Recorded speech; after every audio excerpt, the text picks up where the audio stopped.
Hey, buongiorno, and welcome to the Author's Preface, the show that explores how authors are forged. I'm your host, Sam Hale, and thanks for coming back. Two things before we get into my guest today. I has a $1 Patreon tier now, and if you're liking the show, you can check that out. There's always a free membership on Patreon. This is a new thing they do, and numbers are good. So if you just want to do number for free number, good. I'd greatly appreciate it. But if you are liking this and you would like to throw $1 my way, as a teacher and a writer, even $1 makes a difference. Anyway, show notes are also, and always have been, and always will be, in the description for each pod. So if you've been curious about some of the authors, books, programs, anything like that's been mentioned in the shows, they're always listed in the description. So that's just some house cleaning there. But who am I talking to today?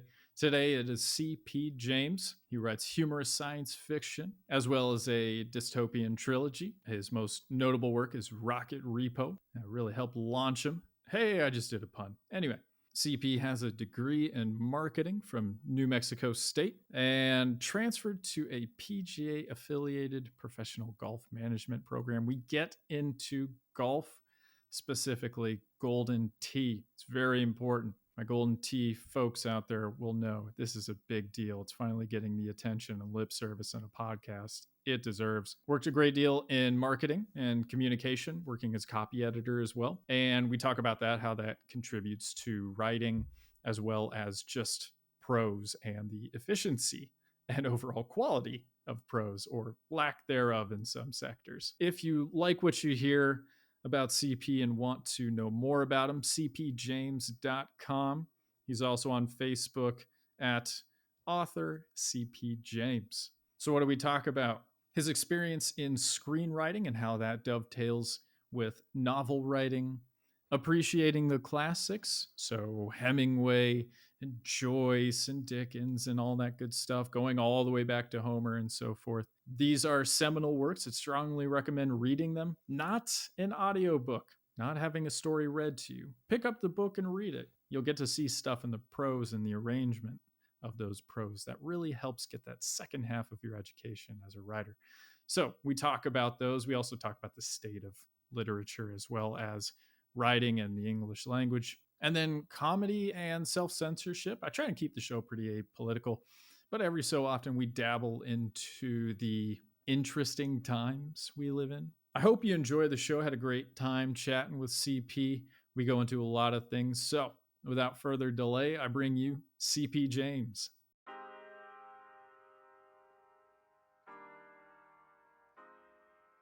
All right, and I'm here with CP James. Cody, how you doing, man? I'm well. How are you? I'm super duper. Thanks for asking. You get to be the first sci-fi guy. This is a huge honor. I don't know if you're aware of this or not. So wow, no pressure. Yeah, not with this pod. No, you're good, man. You've got quite the body of work, and it spans various subgenres within sci-fi, but you're a lot more than that. There's a lot to your story, your preface. So before we get into all of that, why don't you give people the Cliff Notes version of who you are, genres, hobbies, all that good stuff? Yeah, great. Well, so I write under the name CP James, but my first name is Cody. I published my first book, The Perfect Generation, in February 2018.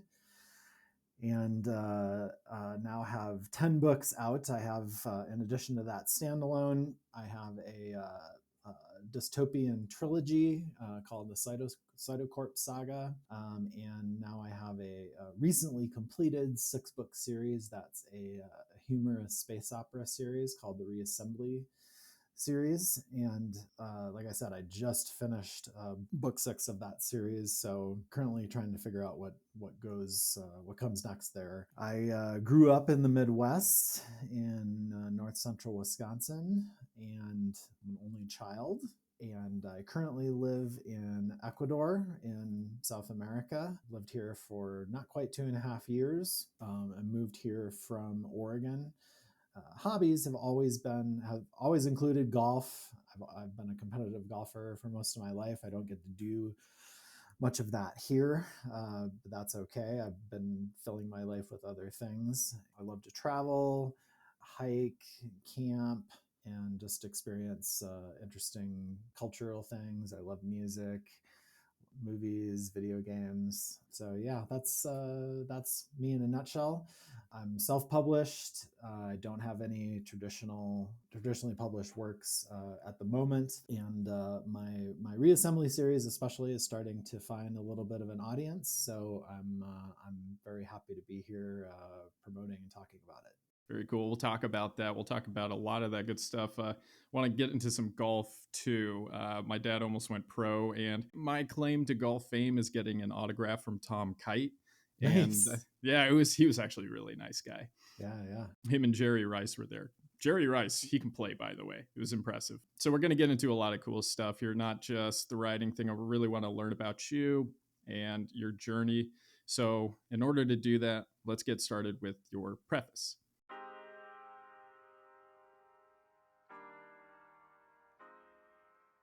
Okay, so we move into the old world Cody. Question I really like asking, especially you've got some really interesting background as far as your professional career and so on. Prior to writing, were you fulfilled in life, or was there something missing creatively? What was your life like prior to writing? Yeah, there definitely was something missing. I couldn't have said what it was.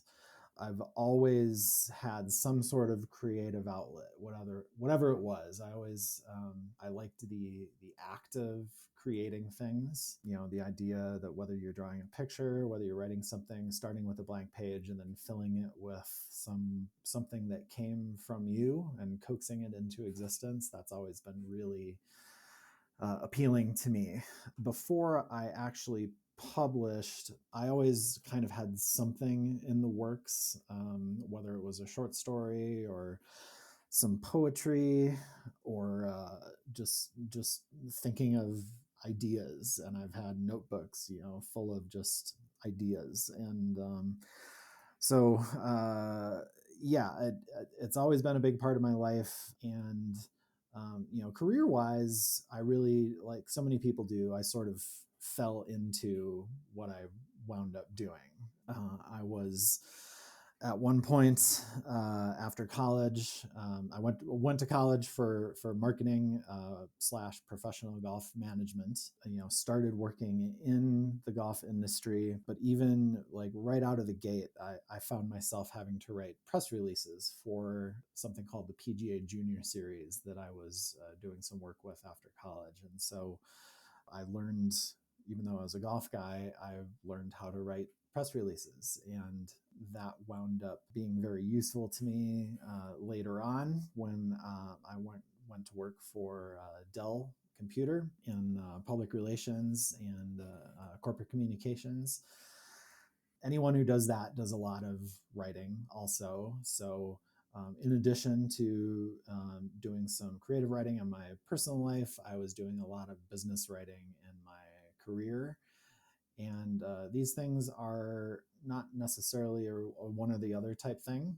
So I learned in business writing, I learned how to get points across quickly and substantially. And that's an example of where word choice is really important, because you only have so much to grab people's attention, and the inverted pyramid and that sort of thing. And I had the good fortune of working with people who are really excellent communicators too. And so, kind of rose through the ranks at that company, and it was kind of climbing the corporate ladder. But at a certain point, I was like, I'm not living with intention. Like, this isn't what I set out to do necessarily. This is a good career. I don't hate it.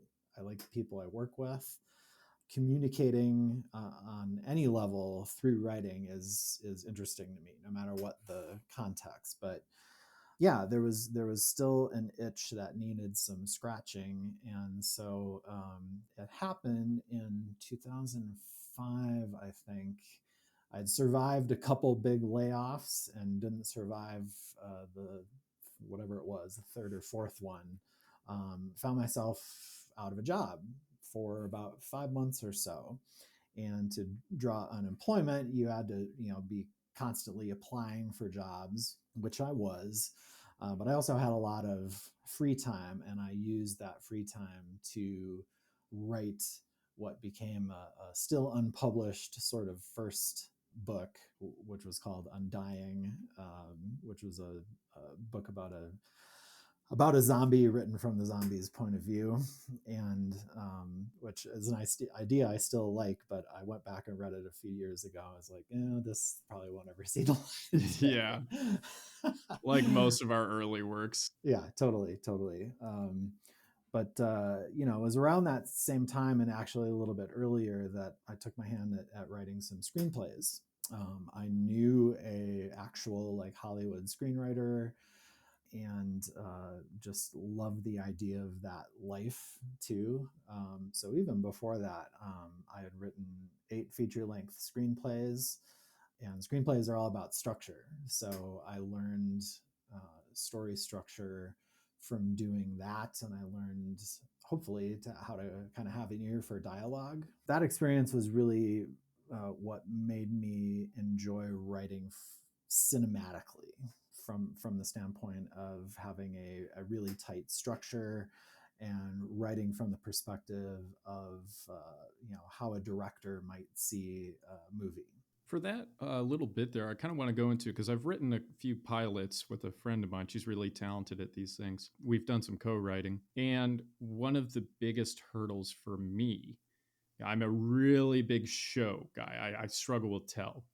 And one of the things she had to hammer me with, and you're already nodding here, and like, it was tell. It was all tell. And I kind of hated it, to be honest. I don't know that I'm any better at it, but one of the things I had to give up was artistic license to a certain degree, because I wanted to say takes place at dusk, the sky is smeared with a burning horizon, right? All this stuff. And she goes, no, takes place at dusk. That's it. So, what were some of the hurdles and learning curves you encountered when you first started writing screenplays? It was kind of like exactly what you're talking about. Like I love language, and I love the fact that English in particular has a word for pretty much everything, every emotion, every whatever. We don't have the German word, which is I can't remember it now, but there's a word specifically when you have an existential longing for bacon. We don't have that one. We just have like, desperation or something, but not quite that specific. Yeah, that's true. There are a few holes. But no, you're absolutely right.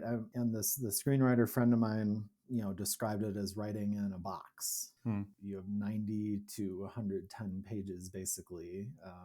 At least that was true at the time, to tell your story, and that's why structure was so important. That's why word economy was so important. And like, in a screenplay, it's important to set the scene to a degree, but you also have to remember that ultimately what that scene looks like is not going to be up to you.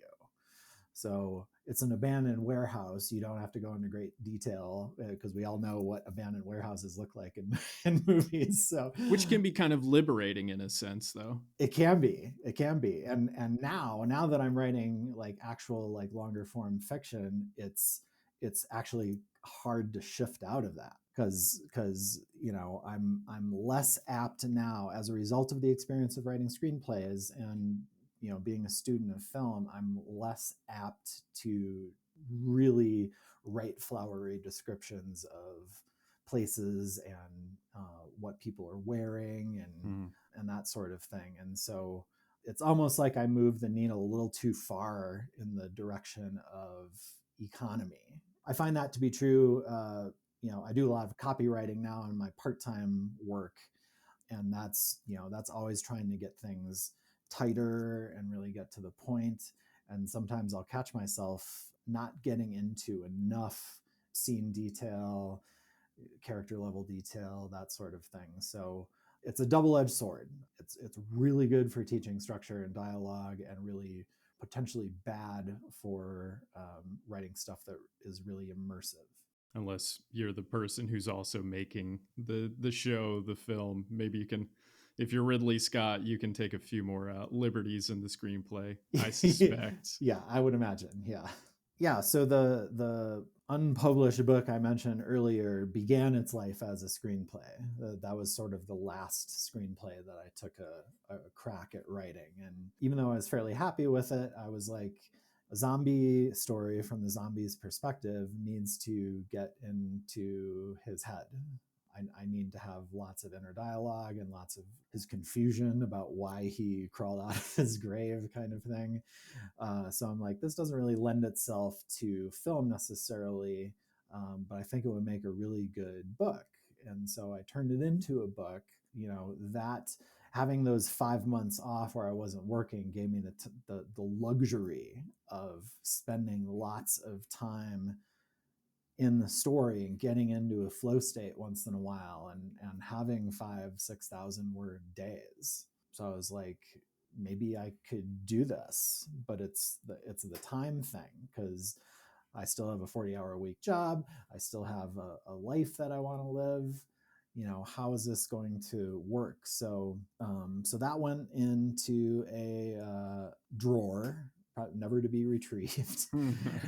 There were a few years where I didn't do much writing at all. And then probably around 2014, somewhere in there. Actually, it might have been a little earlier than that. It might have been more like 2011 or so. But Wisconsin winters are long, and sometimes there isn't that much to do, even with work. So I spent a lot of time writing a new book, wrote it into the dark, as they say, what later became The Perfect Generation. And that was based on just a nugget of an idea that I had that was kind of about, at the time, it was about a boy who has immunity for some reason to this disease that is killing everyone else. And that becomes a really important person to different people for different reasons. And so that's how it began, and it eventually evolved into The Perfect Generation, which is a similar sort of concept about a treatment for genetic disorders that winds up causing a gene to switch places when people are in their mid 20s or so, when they reach like full physical maturity, and they die. So they get to be immune from all these, you know, genetic disorders, hence the name Perfect Generation. But then when somewhere around age 25, they inexplicably get really sick and die. And so there's this whole generation of young people who know that they're not going to make it past age 25 or so. So I thought that would be really interesting to explore. And it was. I had a great time writing that book, but because I wrote in the dark, and because I didn't really apply the lessons of structure that I had learned from screenwriting, I wound up rewriting the entire book from cover to cover 6 times before it was something that I would be comfortable sharing with the world. So that was how I originally got into, you know, self-publishing, was through that book. With The Perfect Generation, you and I look like we're about the same age. There sounds like there's almost a kind of generational angst to it. A lot of young men roughly in their 20s now, in particular, this is with people probably about 20 years younger than us, maybe a little bit less. But in the United States, at least, suicide amongst young men, and just men in particular, has never actually been higher than it is right now. And that's a function of a number of things that I'm not qualified to talk about. So when we're talking about generational angst, this idea that an entire generation has an expiration date, and then we're also looking at genetic abnormalities. The bipolar type 2 in me hears a lot of interesting touchstones. If you're not comfortable talking about it, I entirely respect that. But where did The Perfect Generation come from? Yeah, that's a great question. And there is some generational angst in there for sure. And I think at the time, especially as it evolved into what it was, I was thinking a lot of these different forces that drive the world forward. And so on the one hand, you've got a generation of young people, and I think you're continuing, I should say, to see this play out. I think right now is that there's a generation of people who look at the world and don't see a lot of hope in it, who feel very powerless to affect change. That there are all these people and processes and institutions that are in the way of their idealism. And it was certainly in my way at the time, and I was feeling very, very cynical. And it wasn't hard to imagine that forces such as economic forces and ego could drive someone like Brent Geller, who's the scientist in this story, who develops this sort of cocktail that cures this raft of genetic diseases. That the forces that are driving a man like that to actually, try and fix something are always, corrupted by money, by powerful people and powerful forces. And that even in this scenario, when an entire generation should be celebrating the fact that they're going to live much longer than their parents did, that they are safe from these, some of these horrible disorders that afflict people, that even that kind of thing can't get us over the hurdle, that something's still going to go like horribly wrong with it. So yeah, definitely there was some angst and cynicism that was being expressed through that book, and that continued to be true when I wrote Cytocorp Saga. And so the Cytocorp Saga was originally inspired.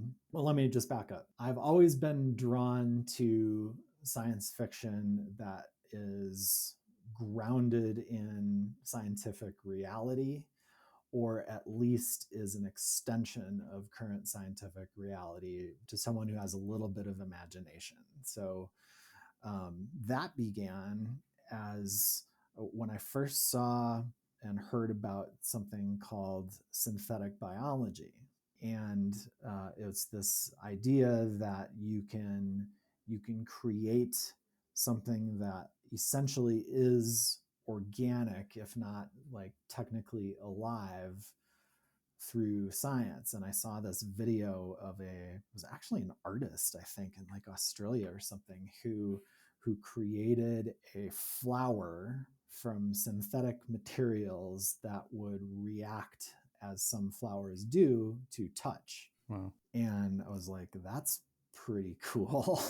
What's going on there? And the more I read about it, the more I started realizing that we're actually in the age now where we can and are and will do more of 3D printing organic matter. There's a 3D printed ear, and they're learning how to 3D print cells and make biological nanites. And this is a really exciting area of research, is synthetic biology. And so it occurred to me, sort of like quantum computing now, it occurred to me that the company that solves this problem and could make, for example, an artificial immune system that can defend itself against pretty much anything, is going to rule the world. And so the Cytocorp Saga is about a company called Cytocorp that basically develops an artificial immune system called the Syntheont that it gives away for free, just like the smallpox vaccine. There's no such thing as a free lunch. Yeah, yeah, and so it sort of takes over the world, and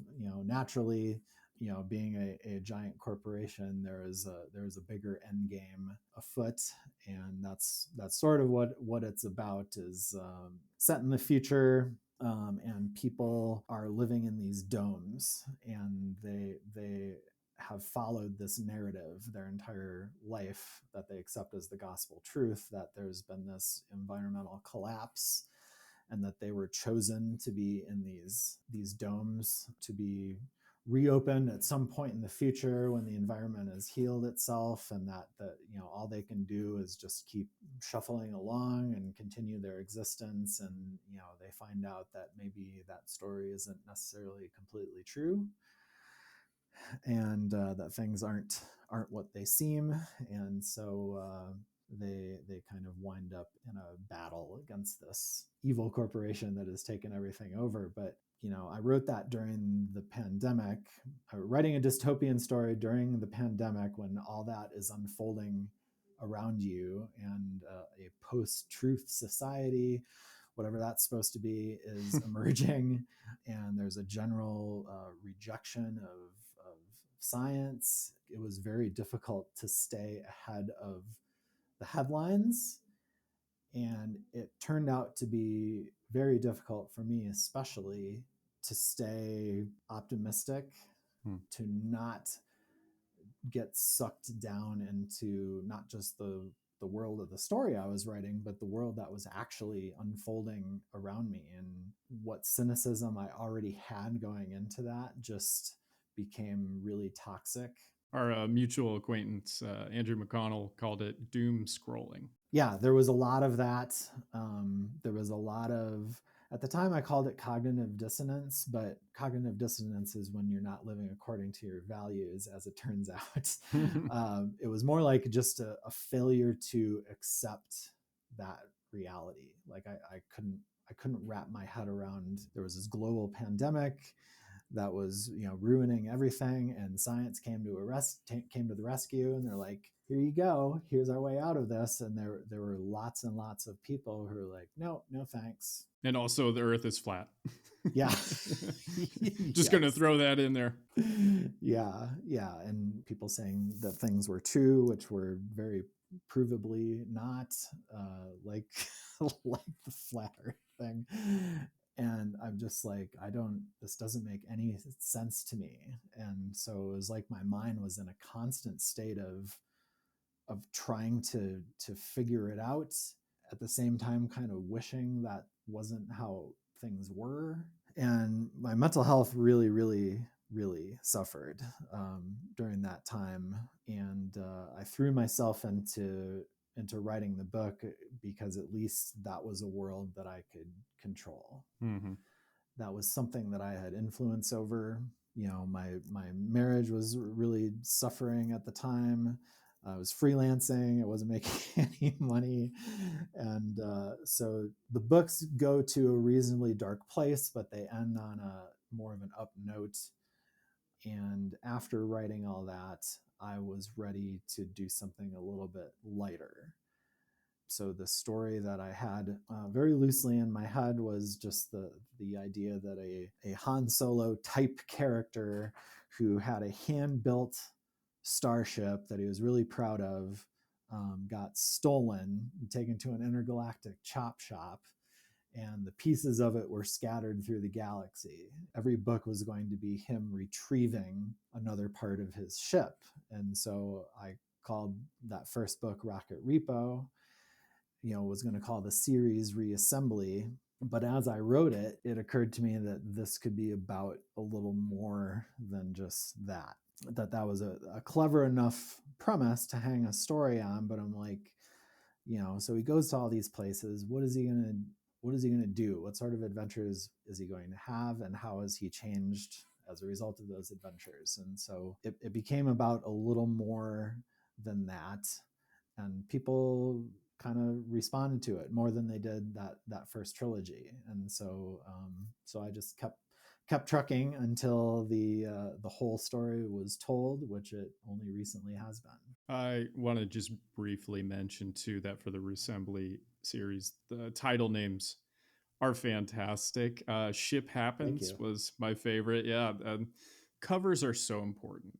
And I think what gets glossed over there though is that so are titles. It seems obvious, but so many people put the premium on how it looks, which absolutely works. The reason I picked up Leviathan Wakes was because the cover art is phenomenal, and it Mm-hmm. continued to be. But a great title helps set tone and tenor and just the overall vibe you're going to Yeah. get.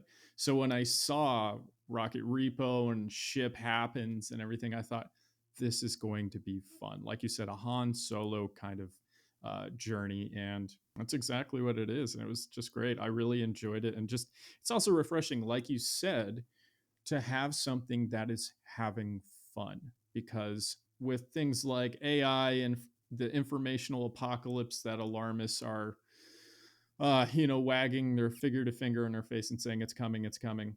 We're constantly inundated with politics and corruption and this and that. And even though in some cases it's actually less than it's ever been, the portrayal makes it seem the complete opposite. So having that kind of refuge, and also in a nice length series too, I haven't had the chance to read the whole thing, but I just want to thank you for writing something that gives humanity a fucking break, man. It's so refreshing. Because I write some pretty dark stuff too. I just killed an infant in a chapter I edited last night. So, this is where I'm coming from. But it's antiquity and infanticide. It's actually, somewhat common. That doesn't make it any better, though. What am I saying? It's 2023. I'm not back there. So it is really refreshing, though, because as I was working on the draft of this novel and I knew this chapter was coming up, I've always got a nice big box of tissues next to me while I'm writing it. Mm-hmm. I was going through your book and just going like, this is great. He's rubbing one out to a hologram. Like this is something, a regular Joe Schmo like me can really relate to. So a lot of fun stuff. So if people want a nice palate cleanser in the sci-fi realm, then they need to check out your Resembly series. It was a lot of fun. Yeah, no, thank you for saying that. And that Yeah. the word fun comes up in almost every single positive written review, of which there are many. I needed to have fun writing it, because as much as I loved writing Cytocorp, I wouldn't say I had fun doing it for a million different reasons, which kind of already went over. But no, it was supposed to be a palate cleanser for me. Even though Cytocorp had some funny parts, unequivocally it was not a comedy. And I grew up laughing a lot. My dad was really funny. He had a lot of funny friends. I grew up in the late 70s, early 80s, when people told jokes like all the time. At least it was true in the Midwest. I don't know if it was true where you grew up. Yeah, no, I grew up in Alaska in early 80s, and it was a cornucopia of just people with anecdotes and absurdities. The thing in Alaska is, where the men are men and the sheep are scared, kind of. Yeah. That's what my dad always says. And it took me a couple of years, but when I finally got it, I'm like, yeah, that's Alaska. Yeah. People told jokes. I wasn't a comic book guy. I read Mad Magazine mostly and almost exclusively. Cracked was like mad light. The first time I ever heard George Carlin, I was in 7th grade, and I was like, this is a revelation. Yeah. I Him didn't and know. Pryor. Yeah. Yeah. Oh yeah. And then Eddie Murphy's coming out with Raw. It's a kind of renaissance for comedy. Oh, major. And I couldn't believe anyone could be that funny. But I also, my dad had a Shelley Berman record and a Bob Newhart record. Green Acres. Oh yeah. And a lot of it still holds up. It's 100% true. I just watched some Golden Girls the other day, and I'm like, these ladies slap. Right? Yeah. Blanche is just woo. And they couldn't get away with 70% of that show today. A show about, 4 old ladies. And I watched Rocky and Bullwinkle, which was pretty sophisticated humor. And even there was a lot about Bugs Bunny that I didn't even get until years later. These things were working at a different level. And so comedy, humor, laughter have always been a huge part of my life. And other than a period where I was really, really desperate to write for The Onion in the early 2000s, I didn't really pursue that or express myself that way very often. And so I was like, with Rocket Repo, but which, by the way, I had no initial designs on turning into a series, and I definitely didn't know what the bigger story was going to turn out to be. But I really wanted to do something funny, and I'm such a big fan of Galaxy Quest, which I think is one of the best comedies made in the last 20 years. I really do. Such a big fan of that movie and how it was done and the tonal balance that it struck and how entertaining it was. That was just such an inspiration to me. And then the style of humor that was in The Office and What We Do in the Shadows and anything that Christopher Guest ever made. I speak 14 languages so long as they are English. Yeah. So this was an opportunity to be about palate cleanser, like a kind of a post-pandemic era palate cleanser, to make it fun, to make it relatively short chapters for people with short attention spans like me, to make it feel kind of cinematic, could be a movie. And so I just had an absolute blast writing it. And I think no matter what I write going forward, it's going to be humor forward, because I feel like I can make people laugh, and people have found the funny in these books. And the people who don't find them funny, like, it wasn't written for them. That's okay. And most of the people who have written like negative reviews have said, like, it was potty humor or sophomoric. And I even used the word sophomoric in a Facebook ad at some point. I'm like, because a certain kind of person is gonna appreciate that, right?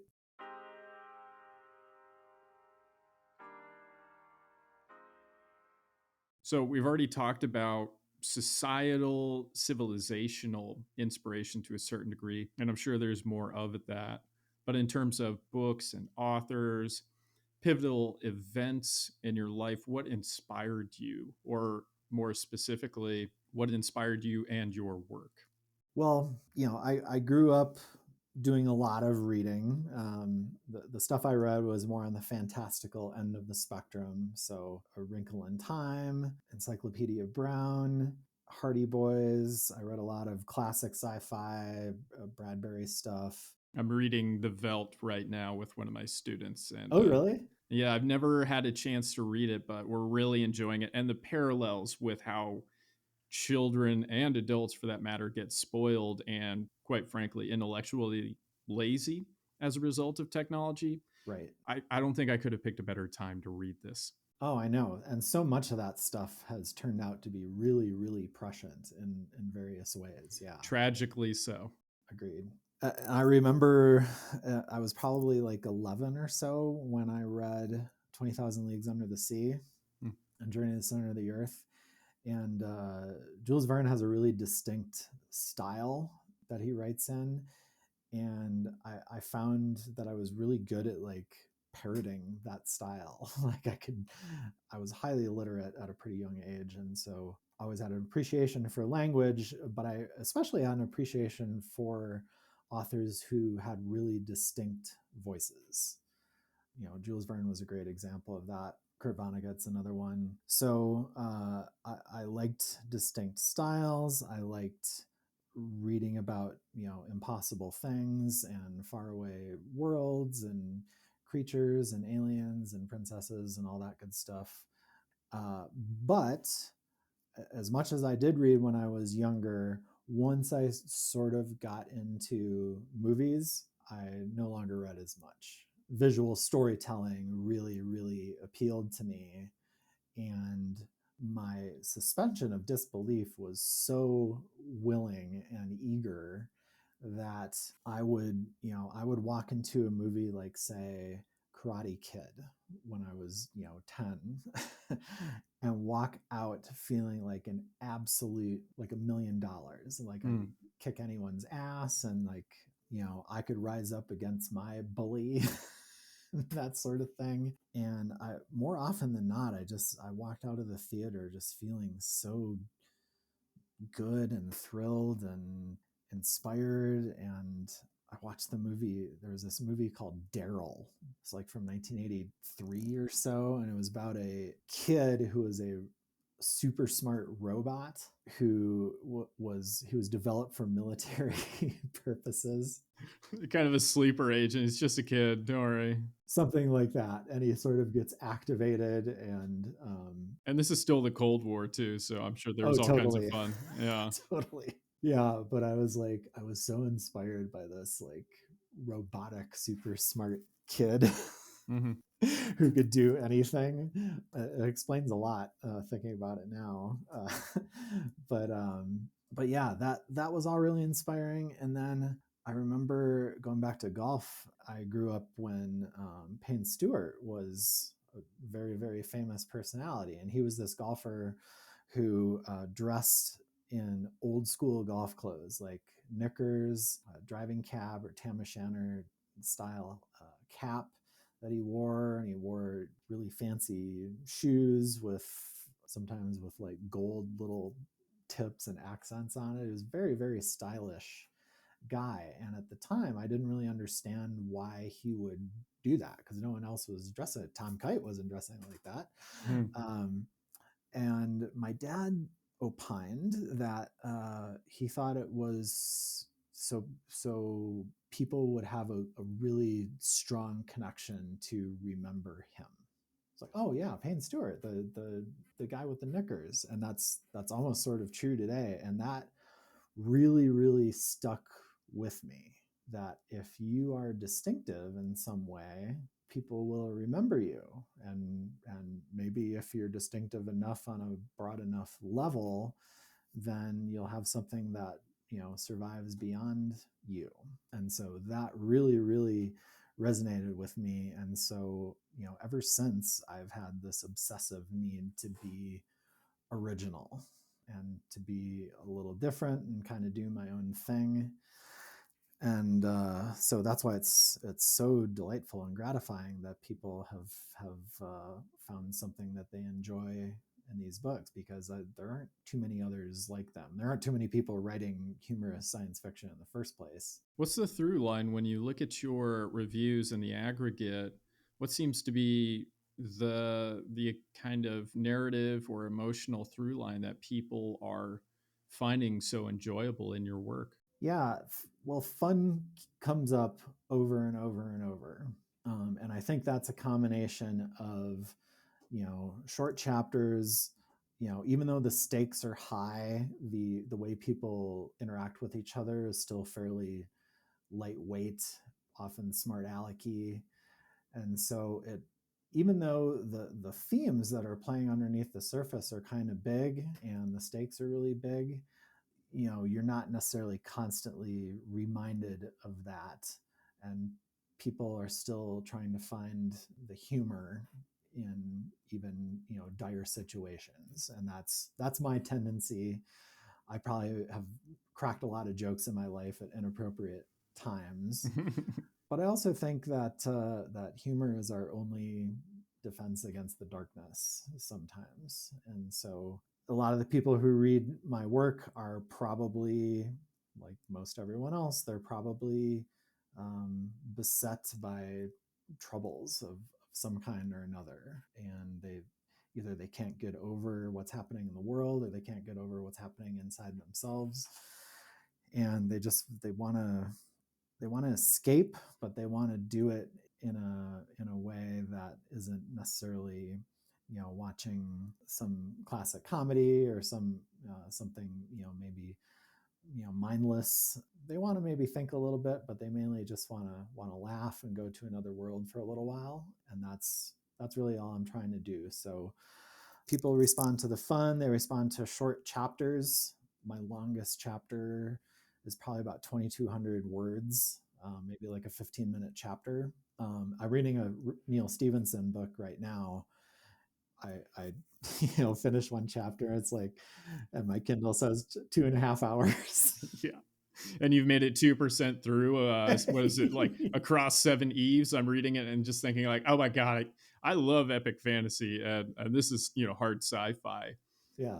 Stevenson, not known for his characterization, No. so much the human element. He likes the science, and he has like a doctorate in mechanical sciences and all that stuff. It's work. It can be rewarding, and it's cool to see kind of like the three body problem, to Yes. see over large swaths of time trends and forces and the process by which people adapt, even if he is looking at it at the macro scale, usually. But he has a tendency to treat people like zoo animals. So I want to talk about comedy for a second, because I struggle with this. I remember trying to write some comedy, and my instructor at the time told me it was total dog shit. Not so many words, but I could read between the lines. It's incredibly hard to read, to write. And I've read a decent amount of Terry Pratchett. And even though that kind of British humor from that time period isn't quite for me, I don't find it as humorous as a lot of other people do. But I see the heart. He, especially his later work, talking a lot about death as he was coming toward the end of his own life, and some really profound stuff in there. But I can't write comedy, or at least I couldn't at the time. I haven't really tried since my eye got blackened so thoroughly. What are some of the challenges writing comedy? Do you have any advice as well? It's tough because most people have a sense of humor, but not that many people are actually funny. And sometimes I think people they'll say something funny, like in a conversation, or they'll write something funny once or twice that will lead them to believe that they're funny. We all have friends like this, right? Who think they are really funny, and they're not all that funny. And then you have other friends who are hilarious in this super dry way that they don't even seem to really appreciate. So to some extent, I do think it's true that you either are a genuinely funny person and can be funny in a way that people appreciate, or you're not. So I think there is some truth to that. But like anything else, I think it's a muscle that you can develop. I think the secret is really knowing when the thing that you're writing needs some comic relief. And this is kind of my problem with a lot of indie movies. Like, it's so oppressive for so long that I'm just like, ugh. Like, you feel you're kind of bummed out by watching it, and there's a lot of fiction like that too, where it's just like it's so relentlessly serious, or the attempts at comedy are so light and predictable or expected, that you never get a break from whatever the big serious story that you're telling is. And so I do think a big part of it is just knowing when the story needs a little something funny. I think Shaun of the Dead is a great example of that. Oh yeah. Horror has had this figured out for decades Oh now. yeah. They totally get it. I mean, even I was watching Barbarian not long ago, and they get it, and that's a newer kind of A24 Mm-hmm. horror style film. They know, horror writers know, that people can only take so much stress before they need to exhale. Yeah. And horror is so good at this. There are great horror movies that have very little humor. The Thing, John Carpenter's The Thing, comes to mind. Not the funniest movie. When it is, it's because of Kurt Russell's great one-liners. It's just cool. It makes you laugh in a that was awesome kind of way. But I think horror is just so uniquely qualified to do humor, because if anybody's going to know when it's too much, it's the person who's having a guy's insides ripped out. Yeah, and you're absolutely right about horror. And I grew up watching lots and lots and lots of horror too. And the best horror is satirical. The Evil Dead. Yeah, most George Romero movies are social satire, ripe with comedic opportunities. And, I think with horror too, there's a little wink wink between the filmmaker and the audience that this is all a little silly. So we're not going to treat it as though it's not silly. Or I should say, we're going to treat it as though it is silly once in a while, and poke a little fun at ourselves and be a little, maybe even a little meta with it. So but no, I mean, comedy is hard, and there's a reason why there's only, a relative handful of famous comedians and famous humorists, is because it's tough, and it's really tough now to do it in a way that isn't going to offend people.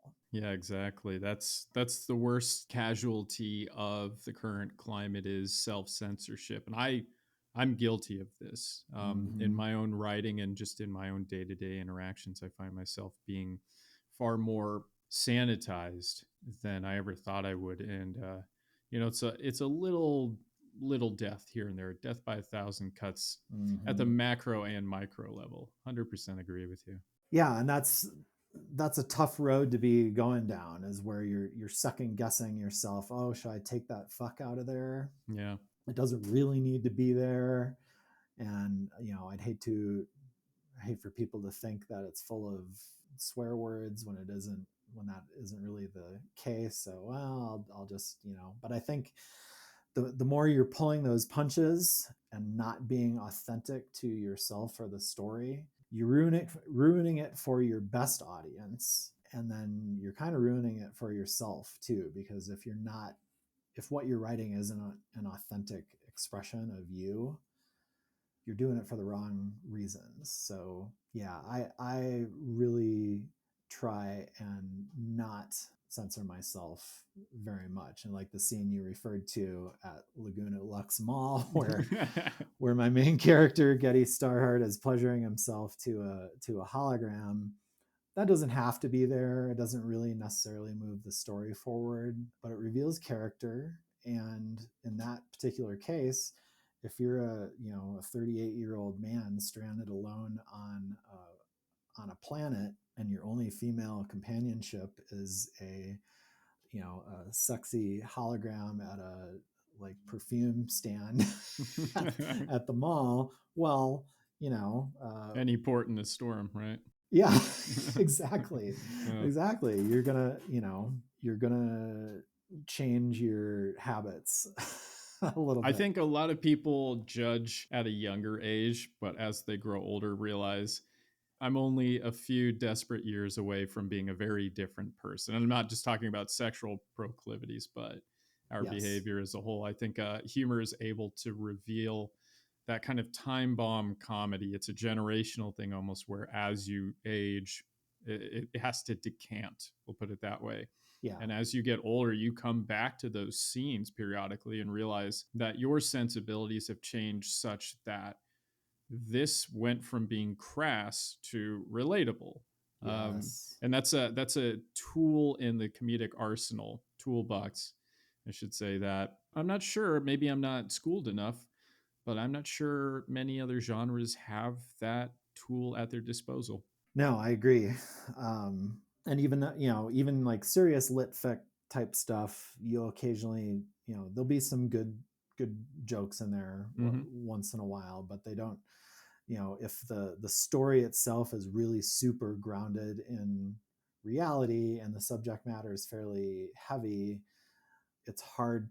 those moments are hard to come by. And going back to your original question, I think you need to be the kind of person who's always looking for the humor in everyday things, because the more you are, then the more you'll recognize as you're writing a scene that there's a really nice comedic opportunity there. But if you're not looking for the humor in everyday things, then you're going to struggle with that, or it's going to feel inorganic when you do slip in a joke. And readers know, even if they don't know intellectually, their brain knows. Yeah, so some of the humor in this series is lowbrow dad jokes. kind of stuff, but a lot of it is a little more sophisticated, a little drier, where you kind of have to be paying a little more attention. And we don't want to. I think maybe I'm doing you a disservice here. I don't want to paint you as sophomoric, quote unquote. There is highbrow comedy there. There is Yeah. nuance and things. And as you go further into the story, as we've had more time to, like I said, decant with our characters, you start to see, because this is just good writing. You don't front load all that stuff. You tease it out. It's a breadcrumb, and you're having the reader follow that trail. So I want to make sure people are aware that this is a multifaceted comedic gem that you've lodged inside your story. Yeah, I mean, it can't all be funny.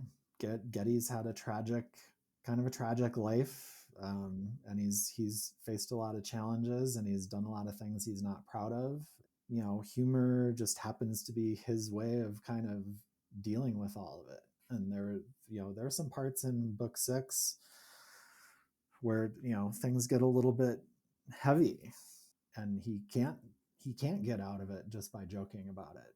Which is a great reveal when you've built Yeah. up that rapport, and all of a sudden the reader gets to see, oh, the tool failed him. Yes. Yes. And I really wanted to reward the people who have stuck with it by this point. This has been about something. Like, it's not just sexual innuendo and dad jokes and crude humor once in a while. Like, this is about something, and this character is about something, and he's on a journey, and he's being changed by it. And so yeah, the humor serves the story well in this case. And I think even if you took the humor out, it would still be a pretty solid space opera. But it's like that.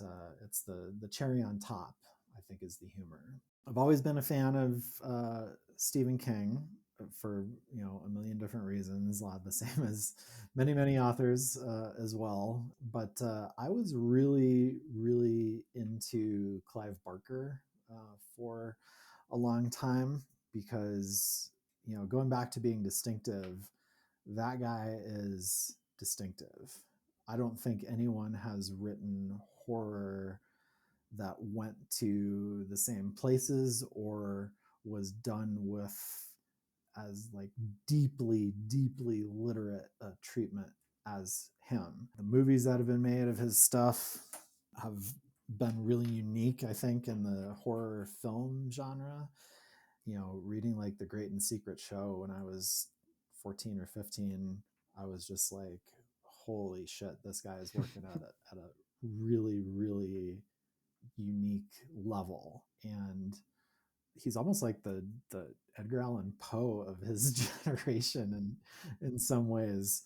I found so much to be inspired with the story and the character and all the secrets that these characters carried around. Like, it just blew my mind. And then like Magica, this epic length, sort of kind of horror fantasy mindfuck kind of thing. Like, it was just, yeah. So Clive Barker was very inspiring to me.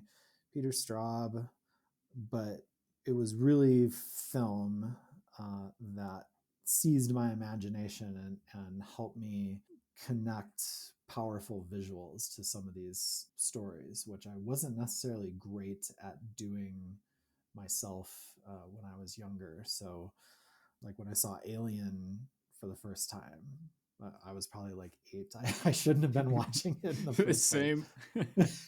Yeah. I remember my brother and a neighbor of ours watching it, and just, it was too much. It was a lot. It was a lot. Yeah. I was probably not ready for that kind of movie. I will say I rewatched the remastered version about a year ago, and the cinematography alone holds up so well. It is incredible. Please, for people who haven't watched the remastered Alien. Yeah. Oh, it really is incredible. And that's another great example of something that was very distinctive in every way. Mm-hmm. Film continues to be probably more of an inspiration than than reading. And a big part of that is just, for me, is just like time. So if I'm not working at my part-time job, and if I'm not, traveling, or I'm not off, doing something else, and I have the time to read, I'm like, well, I should be writing because Yeah. that's where my heart is. Yeah. But that can be a problem, and it became a problem the last couple of years because I found myself using a lot of the same dialogue tags over and over, using a lot of the same body beats over and over, Mm. and I'm like, I need to be exposed to a little more of that kind of thing, just so I have some different ideas, some different I ways. I think I used staggered last night about 35 times. Clutched, staggered, and there was one other, but I was just looking at it thinking like I'm gonna have to do Control F, go through these, and just whip out the thesaurus because this is a problem. It really is. Yeah. Yeah. So I'm trying to do some more reading now. I've sat down to try and read some other indie sci-fi authors, and it's frequently a struggle for me to get past the first couple of chapters. Yeah. You can relate to that. It sounds It's for me it's fantasy where I see what they're trying to do. yeah, A lot of it is fanfic they publish, and that's fine. I mean, in a sense, once you're creating a genre with a large enough body of work, to some extent or another, it is derivative. I mean, how many great novels were inspired by Tolkien? yes, Um, but there is a fine line between homage and derivation. Maybe that's yes, the yep, term there. Yeah. And yeah, for me, it's fantasy and just thinking you have something here. It's not going to be great, but there is a story here. You hmm, deserve to tell it, but you're just not there yet. yeah. And that's such an easy trap to fall into, especially where there are genre defining works like that. It's hard to write a space opera that isn't kind of like Star Wars, Yeah. Yeah. right? Because they're, even though that term was used before then, that's kind of what it's, that's the gold standard of what a space opera is supposed to be. So of course there are going to be comparisons, but going back to being original and being distinctive, I think there's so many ways for you to carve out a niche, or at least your own unique and authentic space in whatever genre that you're writing in.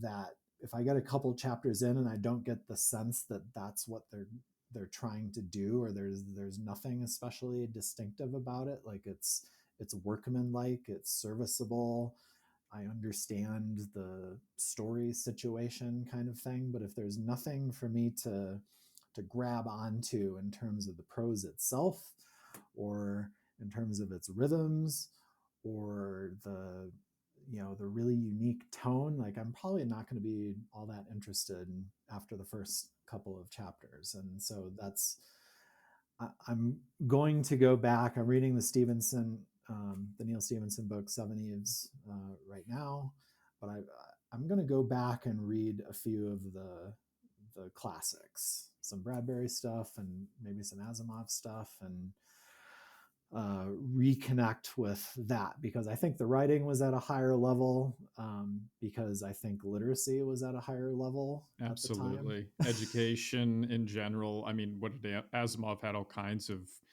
bona fide in academia. He was just an incredibly smart guy. Yeah. Anybody who can articulate such complex scientific theories, just like Stevenson, that's a person who isn't just smart. They have the tools to take the smart and make it literature. And Yes. that is a skill we are rapidly losing. Yes, we absolutely are. We don't have enough. There's not enough literacy in general, and especially scientific literacy, or problem solving skills. I mean, you look at The Martian. That's a book about problem solving. It's about using science to solve problems. Like, that might as well be the title of the book. And potatoes. It's Poop and potatoes. it's about, yeah, solving problems through science, parentheses, and potatoes, and shit. Yeah. I totally agree, and that makes it challenging, and it could explain why, even though my books aren't written at a particularly high level, and readability is really, really, really important to me, and I run chapters through a readability measurement program just to Hmm. make sure that I'm staying in that kind of ninth grade level. Would you mind sharing what that is with folks? Yeah, so I use a combination of them. I have through my work, I have a paid subscription to Grammarly, Hmm. which is really good at helping you find easier ways of saying things. And then if I really want just a measure of all these different readability indices, there's a tool called Readable. There's readable.io, which you can do some text for free in there. And then there's I think it's a creative agency's website, WebFX, and they have a free readability calculator kind of buried on their site, and that'll at least tell you what like the Flesh Kincaid reading score, reading Mm. ease is. And I use this stuff all the time in my other life, my doing content writing for a marketing team.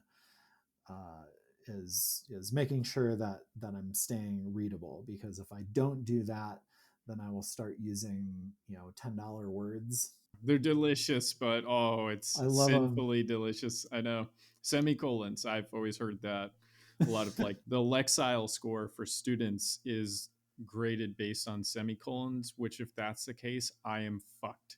I if it's M dashes and semicolons, I have no future in publishing. No, that's true.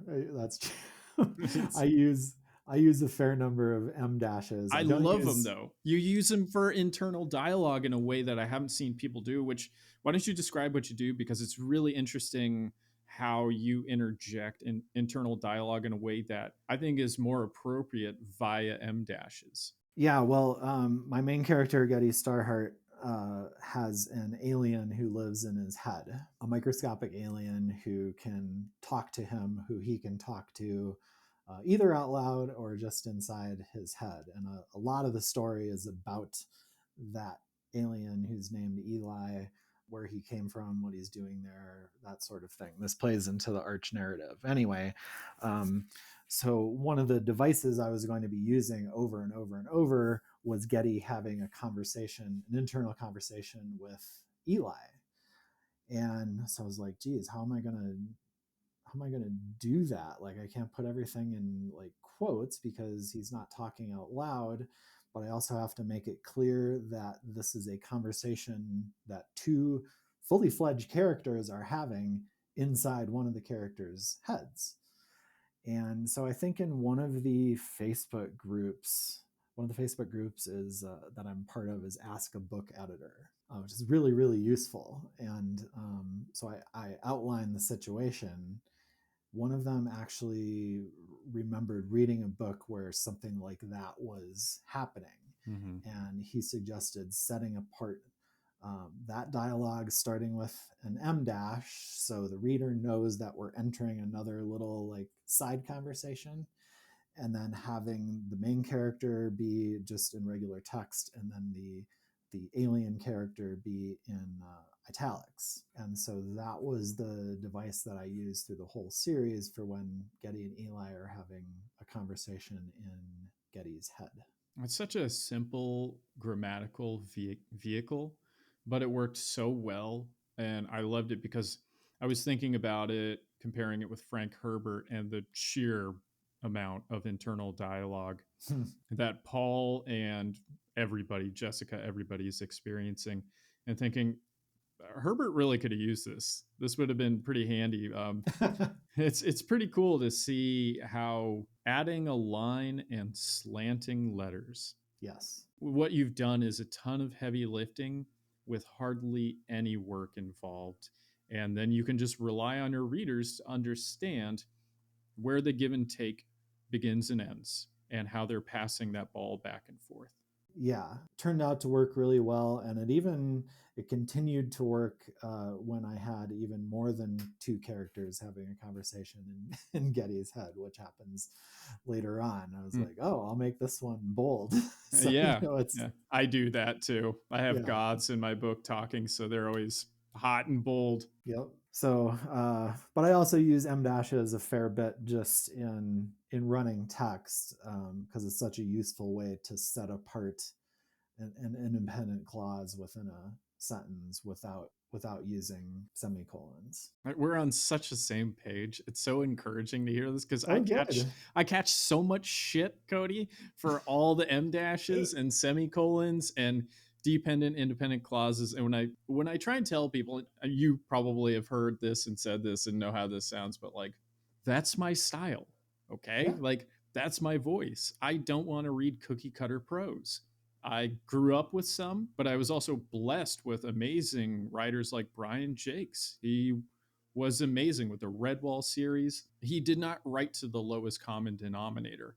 He assumed his readers, even me in fourth, fifth grade, could understand subtext and was prepared at a grammatical and mechanical level to go up to that higher level that he wanted us. He wanted to raise the floor, and Mm-hmm. it's one of the reasons I believe that I'm better spoken than some people, not everybody. If we're looking on a bell curve, I'm past the hump and a little ways down. I'm no wordsmith. The idea that you could just raise the floor, trust the reader with little devices like that, it is so important. And I think if we are going to, for a moment, I'll put on the mantle of a savior for a second and say that people like you and I need to continue to trust our readers and raise that floor with little things like that.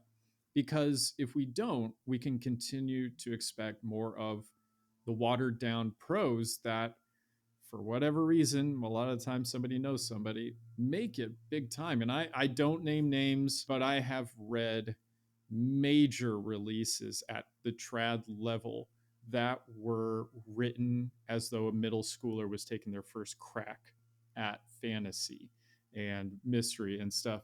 And it really gives me pause and makes me wonder what the future of at least Western publishing looks like if we can expect this kind of dilution of English prose. What are your thoughts? Am I jumping the shark here? Am I being a bit too alarmist? No, it's a real problem. I have a few anecdotes along these lines.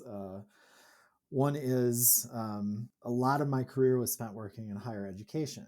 And at one point, I was working for a liberal arts college in Wisconsin, and I was very good friends with a philosophy professor who was married to an English professor at the same school. His name was David, her name was Kate. She was only teaching like one section or something at this school, so she went to the state school down the road a couple days a week to teach a freshman English section. Hey, that's what I used to teach. Really? Yeah. Then you'll appreciate what she said about that, Oh, I can already tell what she's going to say. which was that it was like teaching English as a second language to native speakers. Yes, that's exactly it. I love that. That is exactly it. Which wasn't hard to imagine because at the time I was the communications director for the school, and I needed help writing some stuff that was like boxes that we had to check that didn't necessarily require my time to do, like little blog posts and social media posts and that kind of thing. So I hired a couple interns to help with that. And these were interns who were referred to me by the communications department as being exceptional. And knowing the level that they were at, and they were the best of the best, and most of it was like serviceable prose. It's not like I was completely like throwing out what they wrote and starting over, but it didn't have much under the hood. It was very flat, and they didn't have a very good command of the language, and they definitely didn't have a command of the rhythms of the language. I was like, ugh, this doesn't bode very well. And the same happened when I worked at another large research university. My interns there they really weren't any better at writing. And I'm like, this isn't good. Like, I mean, I don't know that it's anyone's fault, but we have an attention span problem, and the way out of it is clearly not going to be through writing, a lot of, flowery, beautiful language, which is probably why my fan base tends to be a little older. I think maybe they get some of the jokes a little more. Maybe they can see the themes that I'm trying to work in, and maybe they just know what some more words mean. so, Yeah. so I can use the occasional $10 word. I can say verisimilitude, and It's my favorite word. I write historical fantasy too, so verisimilitude is like the watchword. I love it. And it just rolls. If you do it right, it just rolls, baby. oh, it's beautiful. And some words like that look beautiful on the page too. Just the right amount of syllables, consonants, vowels.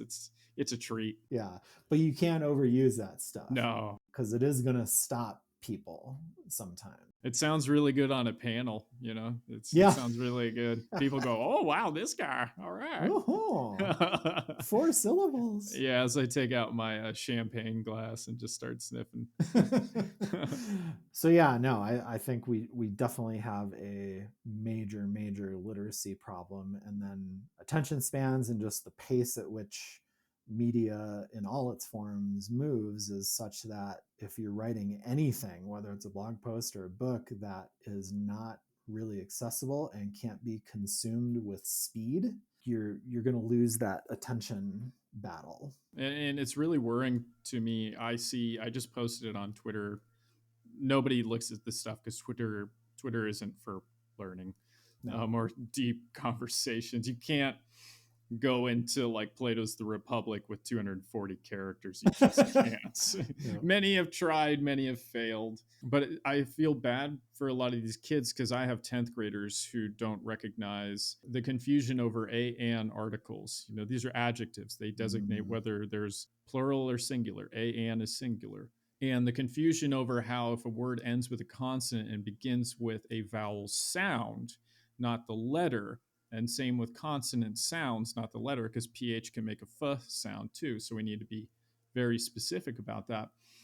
The grammatical confusion is such that it has, like you said, these kids don't stand a chance in a certain regard because the amount of information that gets spread on YouTube and TikTok from one person who doesn't know how to use and a plethora of words. I cannot tell you the amount of words I hear misspoken. And this isn't slang. This isn't how you're retooling language. This is just basic words. Like these are the kind of building blocks to create slang off of in different dialects. And those things are fantastic. Whatever. These are foundational elements of American English, at least, that children don't understand by the age they need to. I've got teenagers, 10th graders who don't understand and capitalizing the names of cities, for example. By 11th and 12th grade, I have students who've written so many essays but have no idea what a thesis statement is or a topic sentence, what's a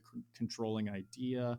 Mm-hmm. And being an English teacher 5 days a week, it really gets to me. I got to be honest. Some days I walk away from my work and I am defeated. I believe it. Yeah, it's grueling work. And I feel for these kids because they're in a biome where the reinforcement of improper blank is such that they just can't compete with it. And they don't even know that they're being taught the wrong lessons. That's such a tangent. I'll get off my soapbox. Thanks for coming to my TED Talk. But let's come back to you, though. Let's talk about literature, books, all that stuff. Your preface, not society's problems. But I think it connects to the writing craft. Certainly, I think for me to remember some of these foundational learnings. You got to master the rules before you can break them. Yeah. And you mentioned topic sentence. For me, that is such a useful organizing principle in writing fiction that is rarely sort of talked about, but it's so, so, so important. And, going back to reading stuff that's like serviceable but doesn't quite resonate with me, that is missing so much from so many paragraphs. What is this paragraph saying? Like, it's just a bunch of sentences because there is no main idea. Mm-hmm. Or if there is, it hasn't really been expressed in any way that I can connect with. And I don't know, like, I have no idea what grade school age kids even learn anymore, but like phonics was a big part of my Hooked on phonics worked for me. yeah, and I was like a little bit before that time, and there was a series of little like books that were full of exercises along those exact lines. Here's what these different consonant sounds sound like, and here's all the different things that an E can sound like. So it was like starting with these basic building blocks, and it helped that they all made sense to me, but they must have been taught to me fairly well too. And I don't know how kids are getting by, like either not learning or at least not absorbing some of this stuff. So I share your frustrations in that regard. And I am concerned, especially now that generative AI, that it's sort of like, do you really need to know how to do long division anymore? Like, is that a Yeah. useful life skill? There's an argument to be made that no, that there isn't a practical application of having to do that in the average person's life. So therefore, why should it be taught? Well, to me, that's like a slippery slope, because you can keep identifying the little things that certain people who design curricula and who write textbooks and that kind of thing, and even politicians might have a strong opinion on. And by, you whittle away at some of these foundational skills because you quote unquote don't need them anymore. And all of a sudden, we are where we are. Mm-hmm. I'm really glad that you recognize that slippery slope, because it is that enabling behavior, like the Velt in Bradbury's story, where it brushes your teeth, it ties your shoes, and these seem relatively banal, these things, but they are drops in a bucket, and it's a bucket with a big hole in it, and we've been taught to not pay attention to the dripping coming out the bottom of that bucket. And I'm pretty concerned that we're getting to the point of diminishing returns, where the tech that gets put in is not enough to override the loss, if we want to think of it as almost like an intellectual leak in our society. And taking that extended metaphor as far as I possibly can, I think the simplest thing to say is just that I am deeply concerned, and this is somebody in the trenches, who is regularly, well, I guess no longer stunned, but depressed by what I see. And I don't despair for the generation, but I might for the subsequent generation. I think there is a, like you mentioned with generative AI, large language models, AI has the potential to completely neuter human ambition and drive. Yep. And if we don't have those things, the species who explored everything here and then said that wasn't good enough, let's go to this vacuum that doesn't like us at all. If we start to remove those things, it has knock-on effects on literature and our creativity, because again, if all those things can be supplanted by technology, if graphic artists can just plug in keywords and have art in 5 seconds, what are you at that point? Are you an artist or are you a programmer? Yeah. This is an alarming trend. Anyway, let's come back to you. I really enjoyed that, by the way. I've wanted to talk about this for years at this point. No, that's something I think a lot about, and yeah, I'm happy to have that conversation because I think about it all the time. So, I mean, talking about language, to me, the appeal of language, and English in particular, is I like finding joy in the nuance. there's an infinite number of ways to write one particular sentence about one particular thing, but sort of like with poetry, finding the exact right way to put it depends heavily on the nuances of it. I think nuance is important, but it's been largely lost across a number of areas. COVID was a good example. The mechanics of how COVID worked and how even a virus works and is transmitted and what a virus is, like, it's nuanced to be sure, and you need to understand a little bit about science to understand the nuances, but in that particular case the nuances were critically important. Mm-hmm. And we didn't have, as a society generally speaking, didn't have the scientific literacy to understand the nuances, and so it turned into the miasma that it was. But turning that back to writing, I love finding those nuances, and that's the joy for me is coming up with, you know, the perfect word, the perfect setup for a joke, the perfect way to end a scene. That's where the meat of it is for me. I love making myself laugh. I like writing something and being like, oh shit, that's really good. Like, no one can deny that that's really good. Just had one of those 2 nights ago. It was a great feeling. So those fist pump moments. Yeah, totally.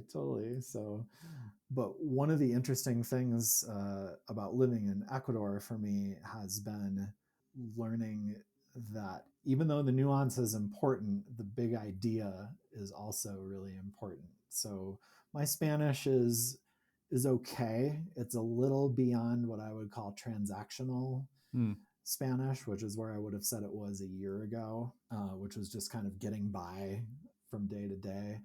Now I'll at least venture conversation with the taxi driver or the girl at the counter at the grocery store, or I'll venture those things. I'll stop and have a conversation with the doorman at our apartment building. But when I'm speaking or writing English, I'm really concerned about the nuance. But when I don't know the language that well, there is no nuance. It's just like, I have something that I need to get across, and it's going to be a combination of language and noises and grunts and gestures and context. And Spanish in general is very heavily dependent on context, because, you know, the same word might mean 20 different things depending on the situation. Masculine and feminine, things like that. Yeah, exactly. So that's been a really important part of my communications education is being an alien. I'm an immigrant in Ecuador, so I get to, you know, experience being an alien to the culture and to the region, and, you know, the food and getting around and all that kind of thing, and then have the additional challenge of expressing myself in a way that can be understood, and having that be enough, and not, you know, not having the luxury of exploring nuance. But there's still opportunities to crack jokes even in my broken Spanish, and to make people laugh and have them make me laugh. And that sort of goes back to humor, and, you know, where I think it's a really universal thing, and it helps melt the ice between people sometimes. So even in a foreign country. So when I was going to school for professional golf management, I also, you know, had the option of taking a few electives, obviously, and one of the electives I took was a writing class, and it was kind of, you know, focused on short stories. And the guy who taught it was named Robert Boswell. And at the time, he was kind of a little bit of a literary darling, at least in academic circles. And he had a few books that had gotten a few academic literary awards, and he did book signings and that kind of thing. He was never a household name, and you never would have seen his stuff in the front display at, you know, Barnes and Noble or Walden Books or someplace like that. But he knew what he was doing. He had a pedigree. He wasn't just some guy who with master's degree in composition from such and such. He had some bona fides. And so I wrote, one of the stories I wrote for that was kind of this, it was a very lit ficky kind of short story based on like an old folks home. And I don't still have it. I wish I did. But on the back of my assignment, he wrote privately to me, even though, there's some issues here and there, but I really wanted to communicate to you that I thought the quality of the prose was top notch, and that if you wanted to dedicate yourself to it, that you could have a career as a writer. That meant a ton to me at the time, because I hadn't, other than grades, I hadn't gotten that much validation from the writing and the quality of the prose, especially, because that was something that I prided myself on. And to hear someone with a pedigree actually say it was really meaningful. But I still didn't pursue it at the time, because it didn't seem smart, especially for the money that I was investing in college. And it didn't seem like the right time. And even though it was validating, I still didn't have probably quite enough belief in myself to take that kind of chance, to take that kind of risk. And so I didn't, which I guess sort of is a pretty good segue into doubts. Then we'll go right to it here.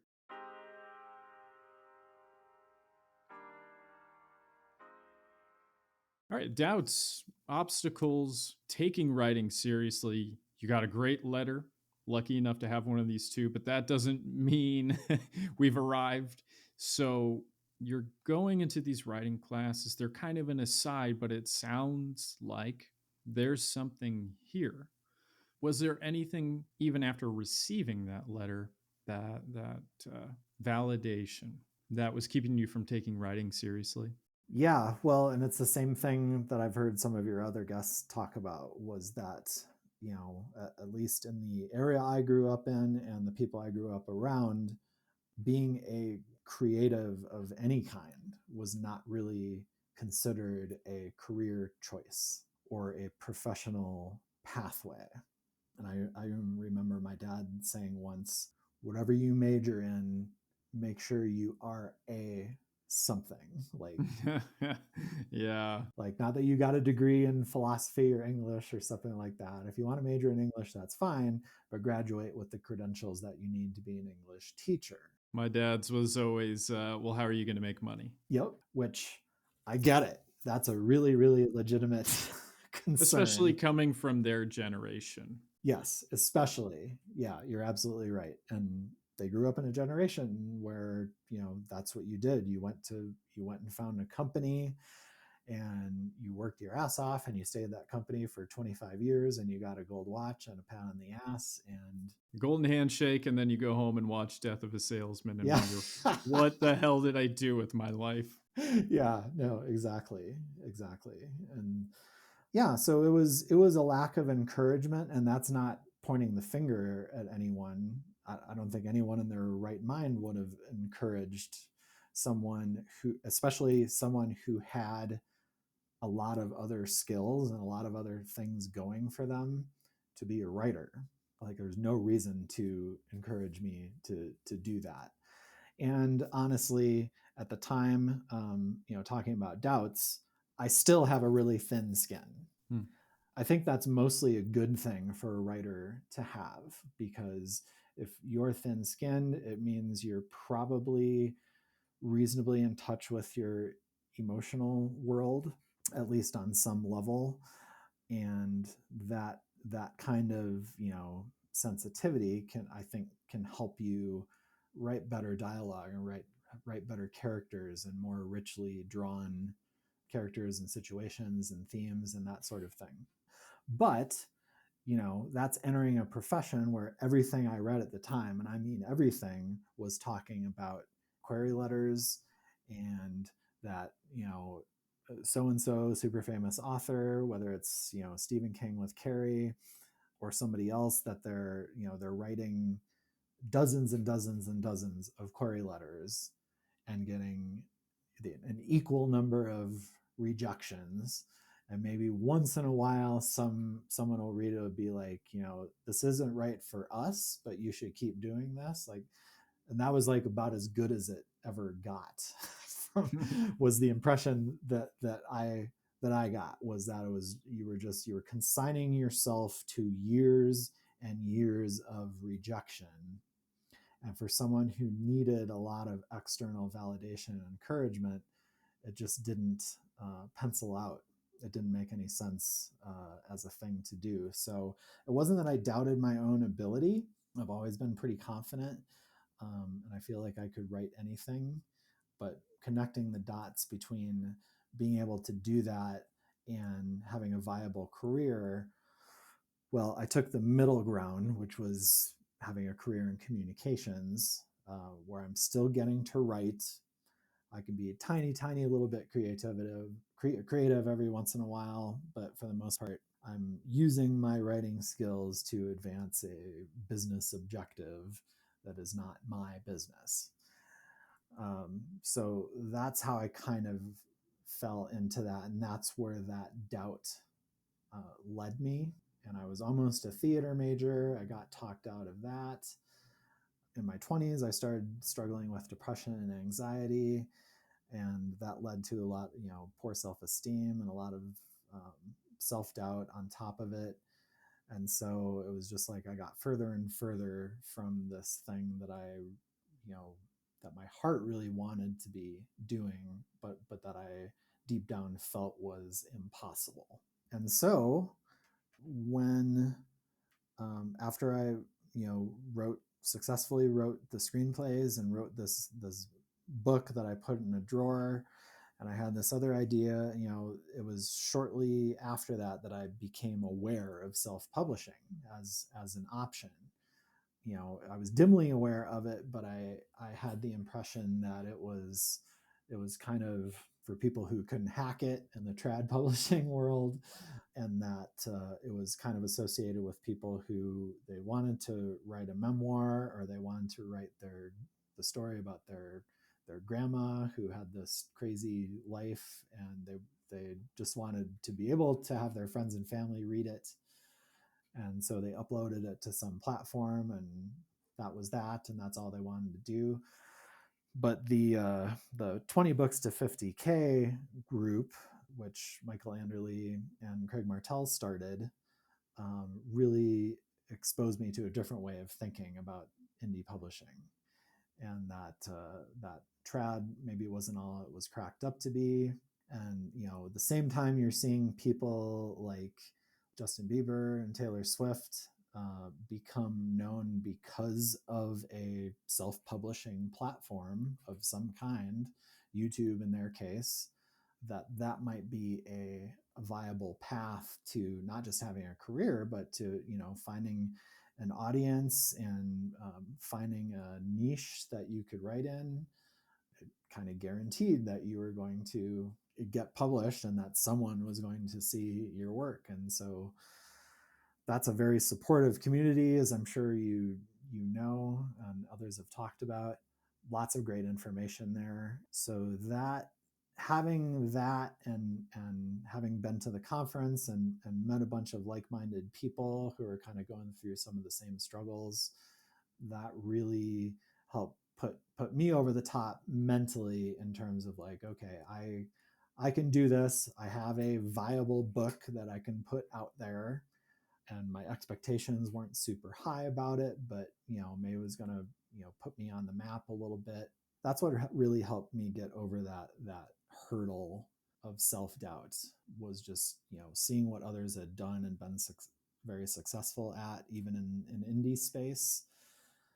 Just removing that final hurdle was really, really huge. And then to slowly find an audience and get some positive feedback from complete strangers was all really good. So I think without that 20 books community, we wouldn't be having this conversation probably. I still would have been just writing as a hobby.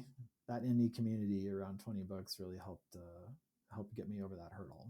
Do you ever consider submitting things for trad? Because with myself, I really am on the fence because of all the great conversations, yourself included, about trad, self, where within the dichotomy I lie.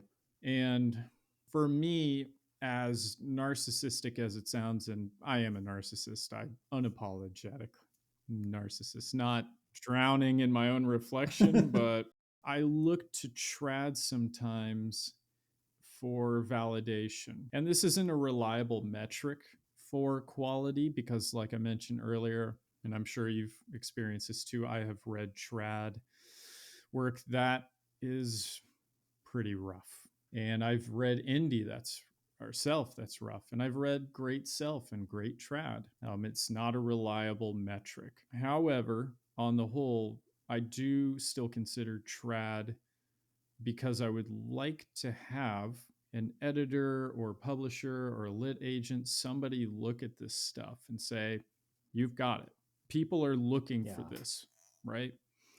I still don't know where I lie. Some of the things I'm writing about might be a bit too contentious for the political climate in publishing. There's a lot of gatekeeping happening now with sensitivity readers in particular that I don't think my work would make past and still be my work at the end of a evisceration session within. You already know my feelings about sensitivity readers now. I don't like gatekeepers, which is one of the reasons I'm not crazy about trad publishing in general, even without the sensitivity readers. But I consider it from time to time. Do you ever contemplate do you ever contemplate trad publishing for any kind of, whether it's validations, making it easier to publish at scale, anything like that? Not very seriously. I mean, like anyone else in my generation, I would love to have a big display on a, I'd love to be walking through an airport and be like, oh, here's everything CP James ever wrote. Like that would be really, really cool. But yeah, I think going back to the Andy Weir example or the Hugh Howey example, these are a couple guys who just sort of said, fuck it, I'm just going to do this. And I believe in it. And if people find it, and they respond to it, great. And if they don't, then I'll try and write something that they do respond to. Or don't. Yeah, or don't. And that's fine. At least I was authentic to myself. And so, yeah, if I did it, and I don't have a problem with trad publishing, but I would rather have something sort of catch fire and then have the trad world notice and be like, hey, let's talk. Yeah, kind of Rage of Dragons sort of situation with Evan Winter. Yeah, because then, they're coming to me. I'm not, coming to them hat in hand with a query letter and be like, oh, please tell me I'm good. Yeah. That would be super, super validating. I would love some editor to be like, hey, kid, I've been in this business a long time. I've never read anything this sensational, Everyone would love to have. But it rarely pans out that way. So I would rather, find and build an audience and have something that catches a broader imagination and have it be optioned for a movie, or have someone from the trad world come and be like, hey, we'd love to get this in bookstores, kind of thing. But no, it hasn't been a big focus for a lot of the reasons that you're a little ambivalent about it. And we'll see how that lands. Someday I might actually make a hard and fast decision. I think maybe I'm too philosophically malleable when it comes to these two things. Right. Which is why I like talking to people like yourself about it. Well, and like a dear friend of ours who writes romance had a trad deal and just had nothing but problems with. I mean, she was always dealing with something or another. And one of the things was the sensitivity reader part. Can we make this character like not Black and not a lesbian? She's like, no, no, you may not. And the thing is, like, these sensitivity readers, I'm going to get back on my soapbox. Welcome back to my TED Talk. It's a TEDx. It's not that big a deal. But is a lot of sensitivity readers, not all, but many, are not writers, and they don't understand this core element of writing, which is, I can't change who that person is any more than I can change who you are. That is who that character is. I have a lesbian couple. I have a gay couple. I have an interracial couple. I didn't choose any of those things. That's who they are. Yeah. So when a sensitivity reader comes to me and says, "Can you change that?" It's like me saying, "Well, can you change the language, your skin color, your culture?" Like, no, that's who you are. And that's the thing that frustrates me the most, on top of the fact that it's really pandering to the smallest subset of subsets Yes. within your readership. And to me, you're already going to have people who dislike the book. If it's also political, their reasonings for disliking it, it's political. Fine. I'm a big boy. I can handle it. And also, they're adults. Just put it down. It's okay to put my book down and ask for a refund. I would rather you do that than me accepting money that you don't feel comfortable giving. All right, soapbox is about to break under the weight of my hubris. Get off again, but you bring up sensitivity readers, and I could talk about that for hours. Yeah, no, there are. It's like on Mark Dawson's podcast intro to self-publishing formula when he says, no gatekeepers. It's never been a better time to be a writer. A lot of that I think is kind of true, and the no gatekeepers thing is a big one that would be hard to give up, and it would also be hard to give up the higher royalties. Like 70% versus trad, which is like 12.5 right now. And it's actually going down, even though these publishers are making more money than they've ever made. Yeah, and like 90% of all books don't make their advance back. That is astounding to me. Meanwhile, I know. your big five is living or working in Manhattan floors that cost millions of dollars over the course of months to maintain the overhead. It was even Right. Sanderson who said, if those people just moved across the river, they would be able to pay all those royalties, or they'd be able to pay those authors their percentage far more. They'd be able to help them out much more in all kinds of ways financially. Yeah, no, it's frustrating, but it raises the question though of art versus commerce. And this is a bargain that we all have to make in one form or another, like throughout our lives, is how much of ourselves are we willing to park in order to make a living, or in order to get a promotion or whatever. And it's like a slider, or at least a graphic equalizer kind of situation, right? And whether you're trying to get a trad deal or you're just writing largely for yourself, like that's a bargain that you kind of have to make. And is this the genre I would be writing if money was no object and it was just for me and I was like guaranteed an income kind of thing?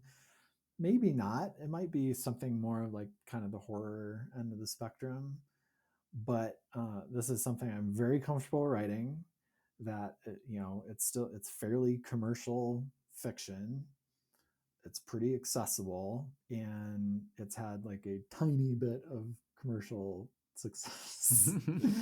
uh, and that's like I'm comfortable with the slider being there. But if I saw an opportunity to become a full-time writer faster by writing in another genre, that's a bargain I might make, because I want to be a full-time writer badly enough to do that. Now, I wouldn't write anything that I hate writing just to do that, but I'd push the slider a little more toward commerce. I'd push it as far as it would go, where I don't feel like I'm just not being authentic to myself. I'd stop short of that, but I'd push it maybe a little bit further than most people, at least in my genre, would be willing to do.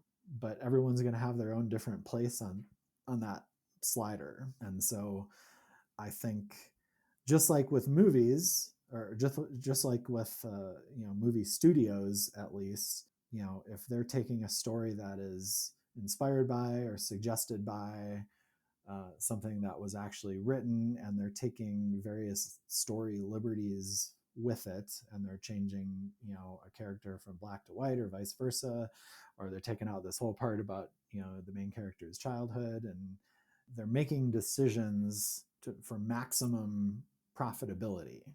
That doesn't mean they're always right, but that's why they're doing it. I respect that. That's part of their process. But I can choose not to go that way. It just depends on what I want out of the deal. And what I want out of my deal is to not have to work a regular job anymore, where I can just write all day long if I want, or not at all if I want. And I don't need to be a jillionaire doing it if I'm making a decent living and doing well enough to live like a king in Ecuador, which is much easier than living like a king in America. Then that would be good enough for me, because this is what I love to do, and I want to do it for me and not for somebody else. But at the same time, if DreamWorks came up and said, "Hey, we want to make Rocket Repo into a movie, but we want Getty to be a woman," I'd be like, "Well, let's talk." let's talk. So anyway, I think there are devil's bargains to be made, and you just need to know how far you are on that spectrum. And if you don't, if you want to write Amish cyberpunk and just accept that you're not going to have that big a readership, but this is like where your heart is, then you need to accept that you're probably not going to become rich and famous doing that. Maybe that's okay. But I feel like I could write in a number of different genres, and I'm willing to hop around a little bit in order to make it a viable career. And if that means going a little more into a thriller, or a little more into space horror or something like that, whatever was kind of catching fire at the time, that's something I'd consider doing. But yeah, I think that art commerce slider for people who are in a creative endeavor of some kind, I think that it's really important to know where you fall on that spectrum.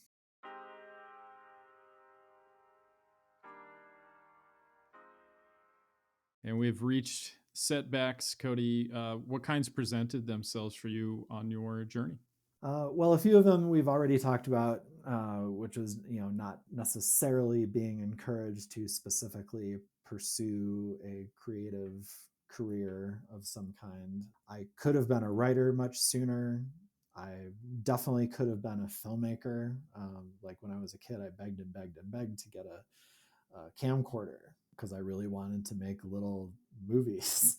And so, I never got it. And I'm not blaming my parents for that, because camcorders at the time were probably like $4,000 or something. They were like a lot of money. So I get it.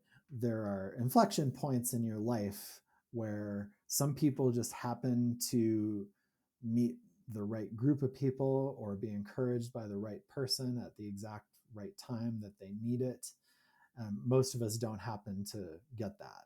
So, I wouldn't call that a setback necessarily, but it definitely forestalled the start of a writing career, just by kind of listening to these pieces of advice that it wasn't a viable thing. But I would say the biggest single setback I probably had was when I met this screenwriter friend of mine who lived in Denver at the time, worked at the golf course that I was a pro at, and his house was right on the 10th tee. And he wrote kind of in the living room at this big desk, and when you were standing on the 10th tee, you could look right into it. The 11th tee it was. You could look right into it. Once I got to know him a little bit and found out that he was a working Hollywood screenwriter with a few fairly big credits under his belt, I was just fascinated, because I'd be out playing golf and he'd be in there working on a screenplay, and I'd walk by there later at night or early in the morning, and he'd still be at it, and I'd be like, that's me. That's what I want to do. And it was such a huge relief to realize that, oh, this is the ticket. Like, I love to write, I love movies, I should write movies. And now I have this person in my life who does exactly that, who can help me make that happen.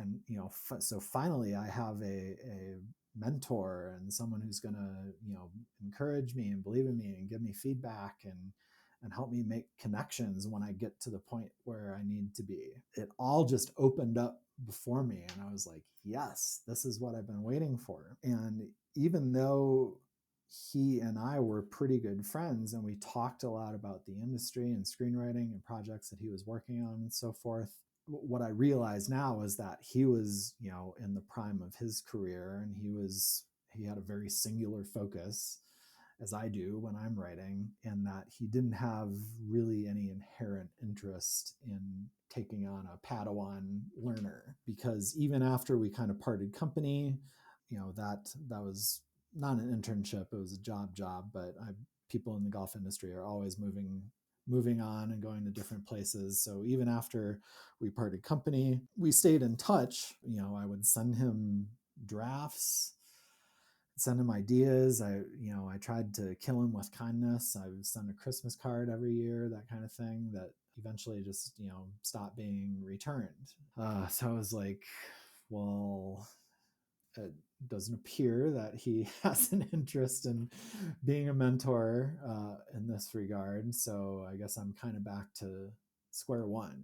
That was tough because I felt like I was doing what I needed to do to make it clear that I took this very seriously and that I had some potential, I had some talent, and that I got it, and that I was eager to learn and all that stuff. Like I felt like I did everything right, but clearly he just wasn't at a point in his life where he wanted to take that on. And like I get that now.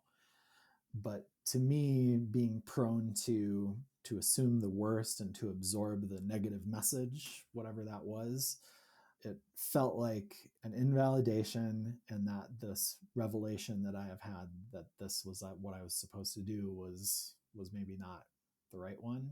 And so I did write several more screenplays after that, because I was like, okay, well, I know enough about this now that maybe I can pursue it as a career just on my own. I can do my own thing. I can read about screenwriting. I can try and, make some industry connections and see what happens. So I did write 8 screenplays starting from that point. And I registered a few of them with the Writers Guild, but same kind of deal. One, spec screenplays were becoming less and less of a thing because studios weren't interested in taking chances on unproven work anymore, because it was all getting so expensive and distribution was so expensive and marketing was so important and that sort of thing. So spec scripts weren't that big a deal anymore. That wasn't really how Hollywood was starting to work.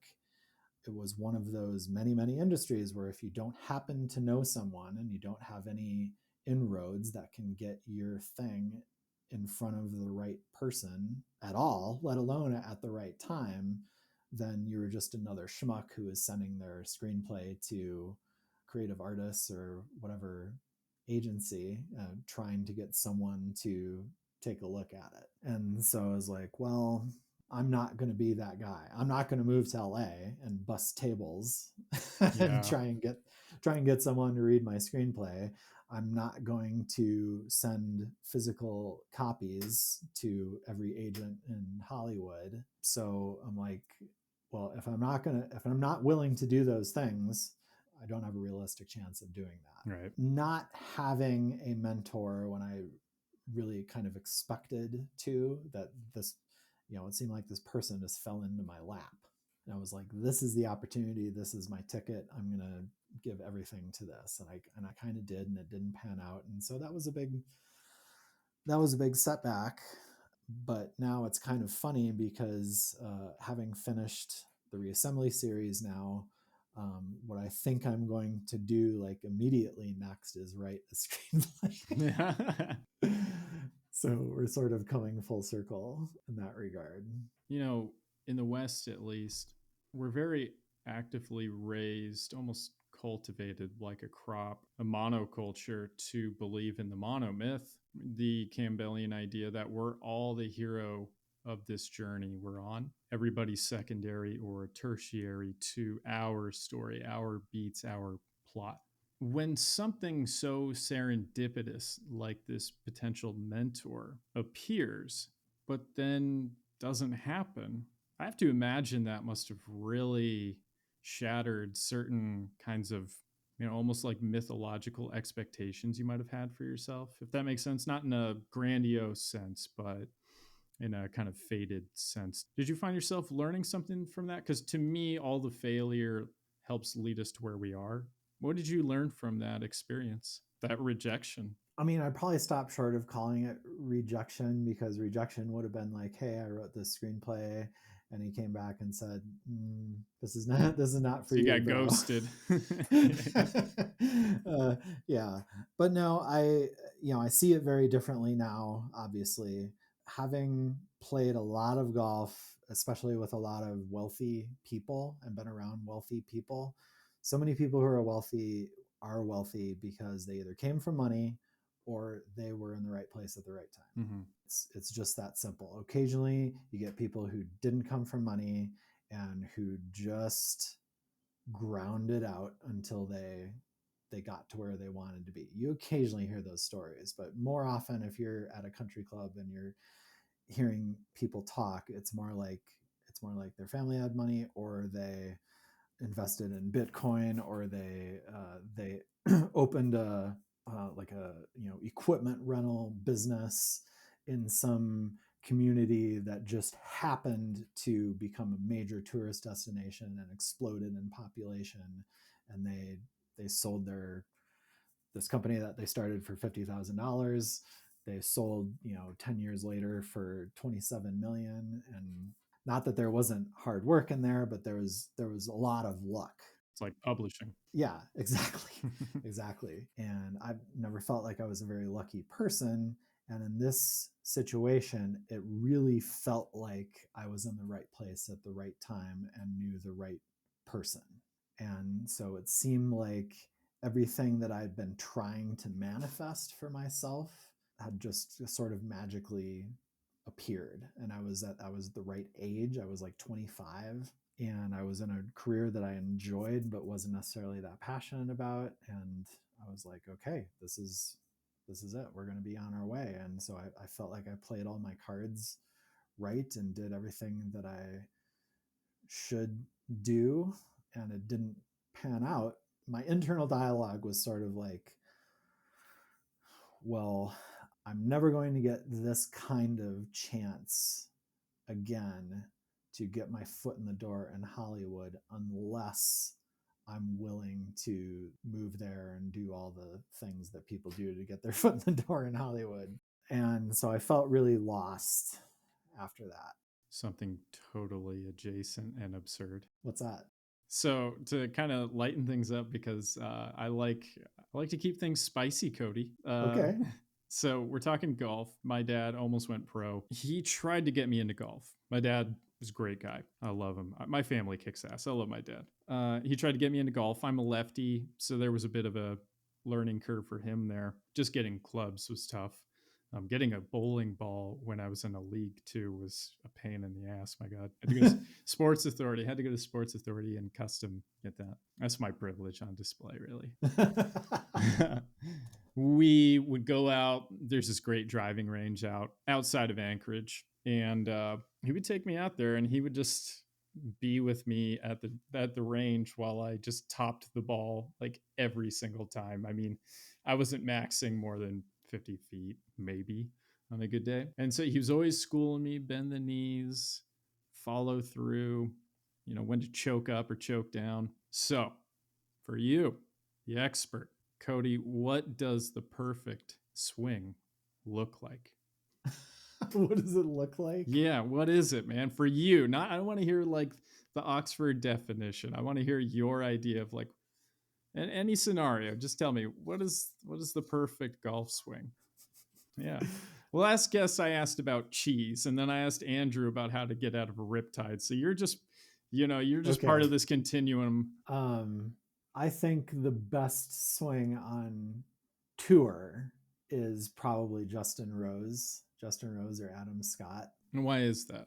Well, golf is a game of angles. It's a game of angles and forces. Hmm. Which is probably why it always appealed to me so much, is because I like physics and I understand it, and even when I was doing a fair bit of teaching, I talked about it a lot from that standpoint, talking about the forces and the angles and helping people understand like what you're actually trying to do in the golf swing. But like those two guys, their clubs parallel at the top, the club face is in line with their lead hand. Tempo is beautiful. They're not trying to get too much out of it. They're perfectly in balance at all times. They don't have excessive movement. A good golf swing is just a thing of beauty to watch. And then there's some people who don't have beautiful swings, who like their ball flight is beautiful to watch, but everything that came before it, not so much. I heard Tiger was coming back. Is that true? Yeah, he just played in something called the Hero World Challenge last week. Played all 4 rounds, finished even par. He's too good an athlete, has too much self belief, I think, to like hang it up just yet. I think he feels like he still has some gas in the tank and that he can still win. Otherwise, he wouldn't. I don't think he'd be bothering. Mm-hmm. But there's also something really cool and poetic about what Bobby Jones did in like the 30s, which was to dominate the sport, win all 4 majors, and just be like, I'm done, like mic drop. Yeah, bow out gracefully. Yeah. Screw you guys. Yeah, dude, I'm going home. I'm going home. Do you play Golden Tee at all? Oh, dude, when I lived in Denver, there was a bar that had Golden Tee. Yeah, boy. Right next to the golf course where me and my buddies worked, and we would be there like every single night. But we probably could have bought 2 full machines. How many quarters we plugged into that fucking thing? I got my count. I got all my swag and stuff, but I kick so much ass at Golden Tee. I'm terrible in real life, but I kick ass on that thing. I got a mean curve, man. You got to do that A3. That's how it is. That's funny.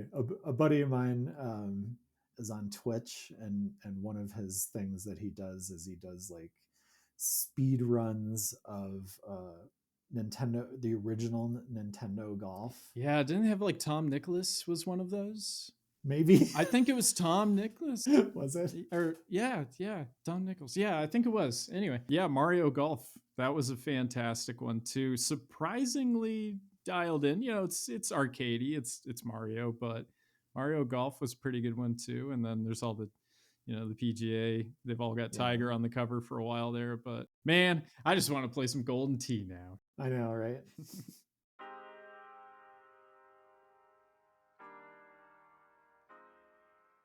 All right, having a good time. And we're going to talk about pros. We're both pros at Golden Tee. That's not in question here. But for you, Cody, and this one has an either or to it. When did you feel like you became the author you've always wanted to be? Or is that something you're still working toward?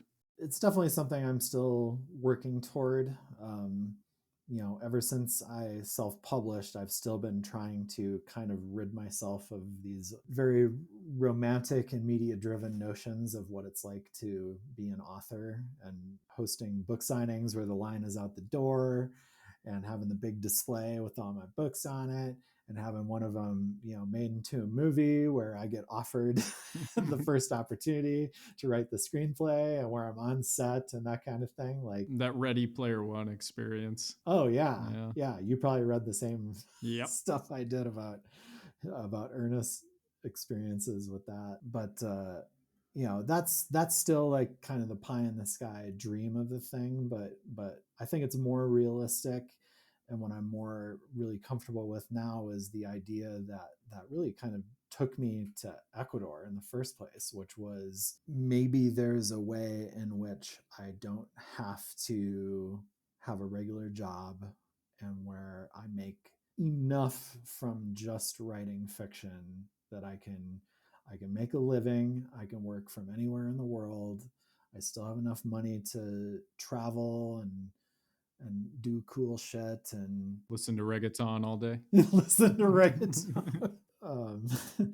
Like that's the concept that there's a million reasons why I chose Ecuador and why I left the States and everything. But at the end of the day, it was kind of it was the cost of living thing and the idea of being an itinerant professional writer who, might be on the balcony of a hotel in Mallorca one day and then be, in a cafe in Athens another, and having my experiences at places like that kind of subtly work their way into my writing, and maybe occasionally somebody recognizes me.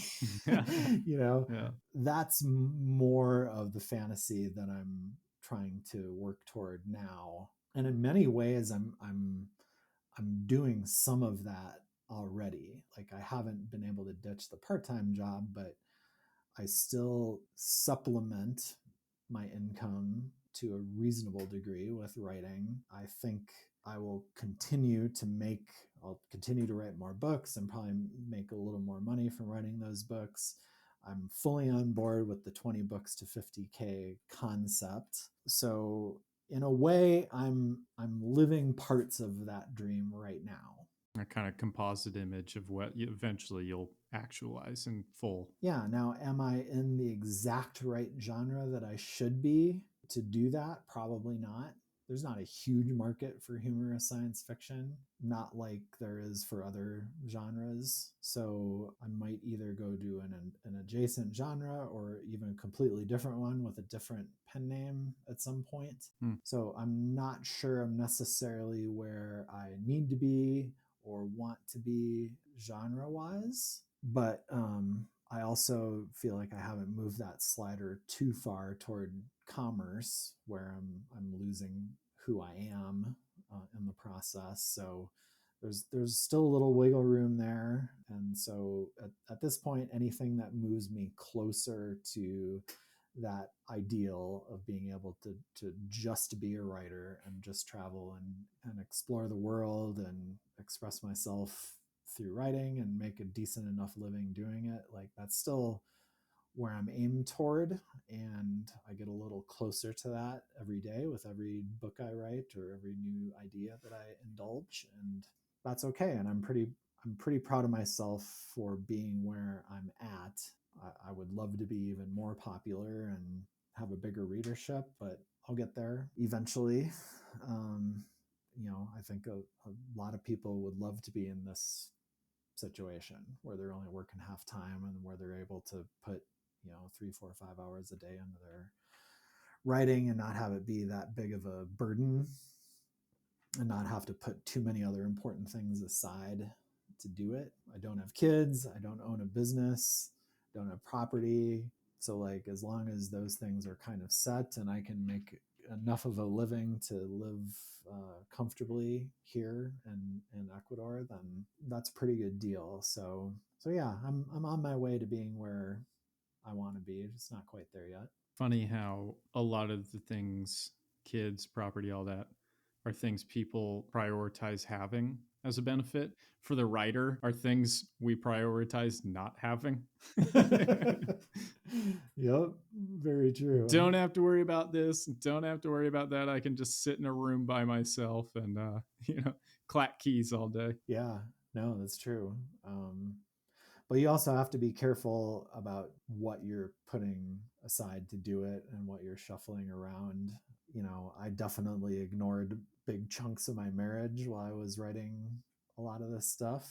I definitely ignored big chunks of my mental health, parts of my physical health here and there. And so you still, even when you're really, really passionate about something, like most writers are about writing, you have to find other things to be passionate about. And then you have to, make sure that you're checking the boxes, doing what you need to do in the rest of your life to protect your ability to do that.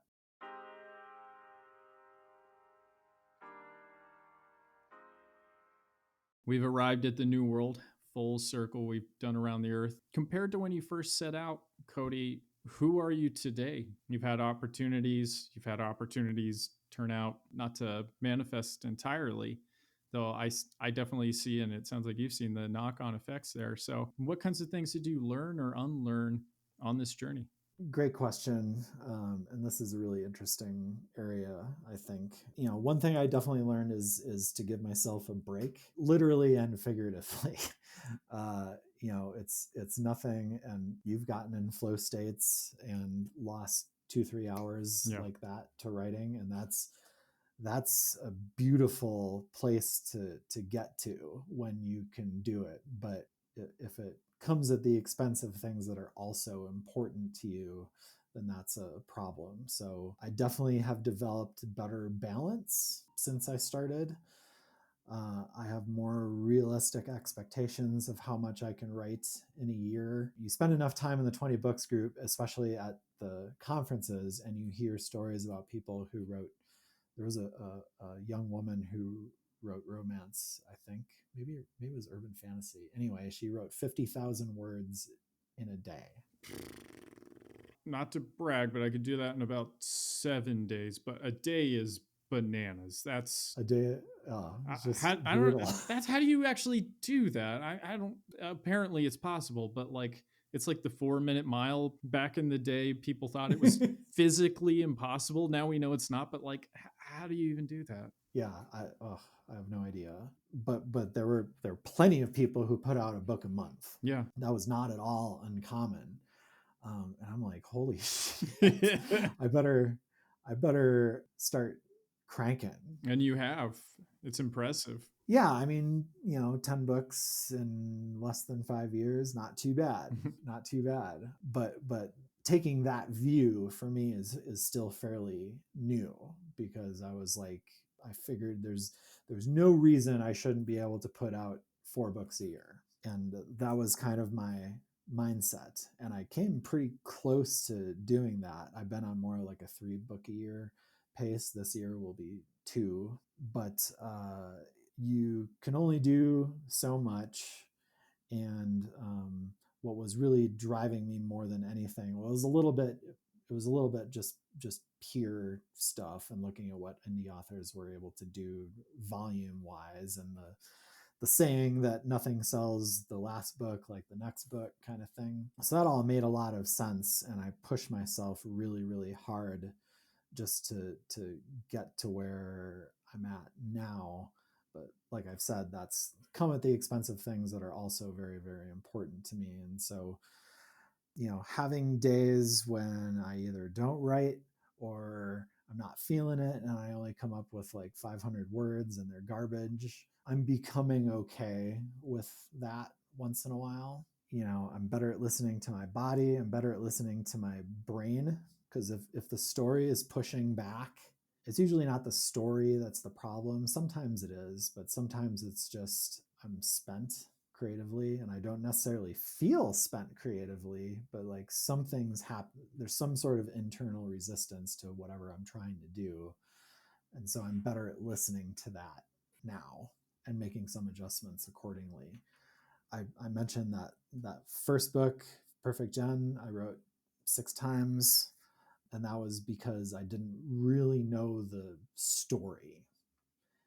And for me, that's what the outlining process is for. It's not really necessarily creating a skeleton that I'm going to put meat on later.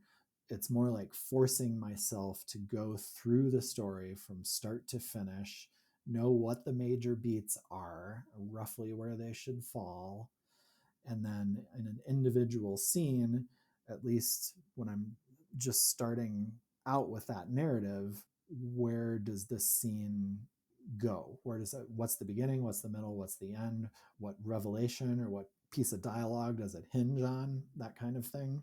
And anytime that makes sense, because anytime I write something down first, like that's how I get it clear in my head, is by writing it. It's not by sitting under a tree and thinking it through. It's not by letting my subconscious work on it for a few months until I come up with this aha moment. It's writing the shit down that needs to be in the story. So I go in with the confidence of knowing that I have a complete story to tell. Then I'm not going to get on page 120 and be like, oh shit, I have no idea what happens next. Yeah, been there. Yeah, and we've all been there at some point. And I don't know how people do it. I don't know how people sit down with a blank page and just write a book where they have just this loose idea in their head. That's inconceivable to me, because writing is structure. I really feel that way. Good writing anyway is structure. So that's a big difference. Is now I write like 8,000 word outlines on a spreadsheet before I even start on word one. Another thing that's changed, I'm very, very disciplined. It used to be just kind of this thing that I pecked away at late at night when I didn't feel like doing anything else. But now it's like, this is what I do. I get my coffee, I write for a couple hours, I have some breakfast, I write for a couple more hours, then I start my regular five hour day for this other company. Yeah. So I'm as disciplined at this as I've been with anything else in my life except golf.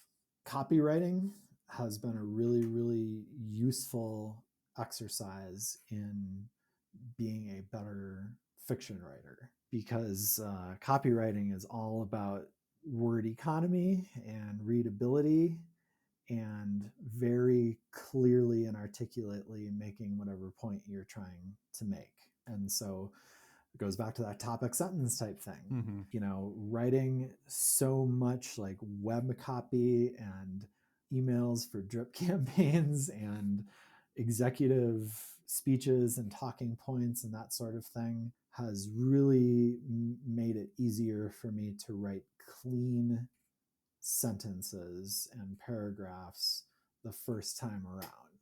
Now, that doesn't mean I still don't do a ton of editing and take a bunch of stuff out and rewrite huge chunks and entire chapters, and that still happens, but the prose itself comes out pretty clean the first time. So that's been really good. And I guess the other big change is now whether I'm digesting a book or a new movie, I'm always thinking about what's happening in the story, like structurally. If I'm watching a 90-minute movie, there's some big revelation or big plot twist that spin things off in another direction, I will pause and I'll be like, oh, that's the half-hour mark. Here we are. Act 2 begins right now. Break into 2. Yep. And looking at almost every narrative and experiencing it in that way is really, really helpful to just, constantly remind myself where beats need to fall, because, we've been consuming stories in much the same way since the dawn of Since Gilgamesh. Yeah, exactly. Right. Yeah. Good stories still have a beginning, middle, and an end. And that's, going back to like phonics and stuff, it's just like one of these foundational things. And you can tell when a story isn't very well structured, because it doesn't keep you guessing, and it doesn't call attention to the important beats, or it doesn't even have major beats, or the major beat might be some significant look that one character gives another character. So those are just a few of the ways that I've evolved as a writer. It's become much more important to me to write clearly than to write necessarily beautifully.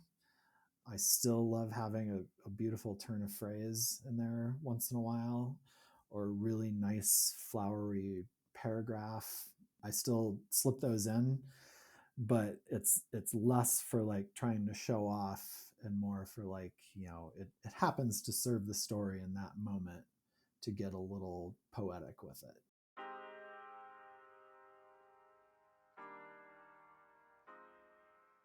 Goody time has arrived, and a lot of treats in your preface here I've been looking over. I'm always happy to see stuff I'm not that familiar with. So, Cody, why don't you enlighten not only our listeners, but myself? Alrighty. Well, so as you've said, and many others, I think on your show even have said, Brandon Sanderson's BYU writing seminars are gold. I can't believe they're free. I mean, it's like watching a free masterclass. such a great resource, and yeah, he's engaging and funny and like almost unbelievably intelligent, and one of those guys who probably can sit down and write a 1,000-page book based on a really simple premise or something like that, and just the whole thing sort of unfolds before him. And just the fact that a guy like that, Mr. 27.5 million dollar Kickstarter campaign. Oh, it was 40. What did it? Oh God. Yeah. I got in like really early. I think it was 100,000. Then I came back a few hours later and it's like 12 million. It ended at 40. A lot of that did go into the overhead for his publishing business that he started, Dragon Steel or whatever it's called. But yeah, still plenty of that coming back to him. Yeah, having someone with the power to move a market like that, and to this watershed moment for the industry, really, and still be willing to educate and help future generations of writers and have a podcast and all that stuff is, I think the world of the guy, and that's a really, really useful resource. I really do believe that at least commercial fiction is very, very, very dependent on good story structure. And so I think even if you have no designs on ever writing a screenplay, I think reading the Sid Field books about 3-act structure, reading Robert McKee's slightly more in-depth, a little more academic, like sciencey stuff about structure, super, super useful. And even though there's a jillion different methods for structuring story out there, there is no one correct one. But if you really, really get your head around the basic 3-act structure, the beginning, middle, end type thing, and you understand what happens between those breaks and roughly where they need to fall, kind of thing, like at a minimum you're going to have people respond to the plot, because things are happening where they sort of expect them to happen. And that's so hardwired into us, especially younger generations who grew up watching movies more so than reading. Pixar has a formula, and it applies to every single movie they've ever made. And yet within that formula, there's been such like amazing creative work happening. But it's what you hang the story on. And I think it's just so critically important to get that right. And it's not even a terrible exercise, I would say, if you have a story in your head and you're not sure if it's a book or not. If you try writing it into a screenplay, it doesn't take as long, not by a long shot. That will give you a good feel for what the structure of it is and how it could work. And then you have a finished screenplay. You can either do something with it, or if you think there's more story there, then you can use what you learned about structure and flesh it out into something a little bigger.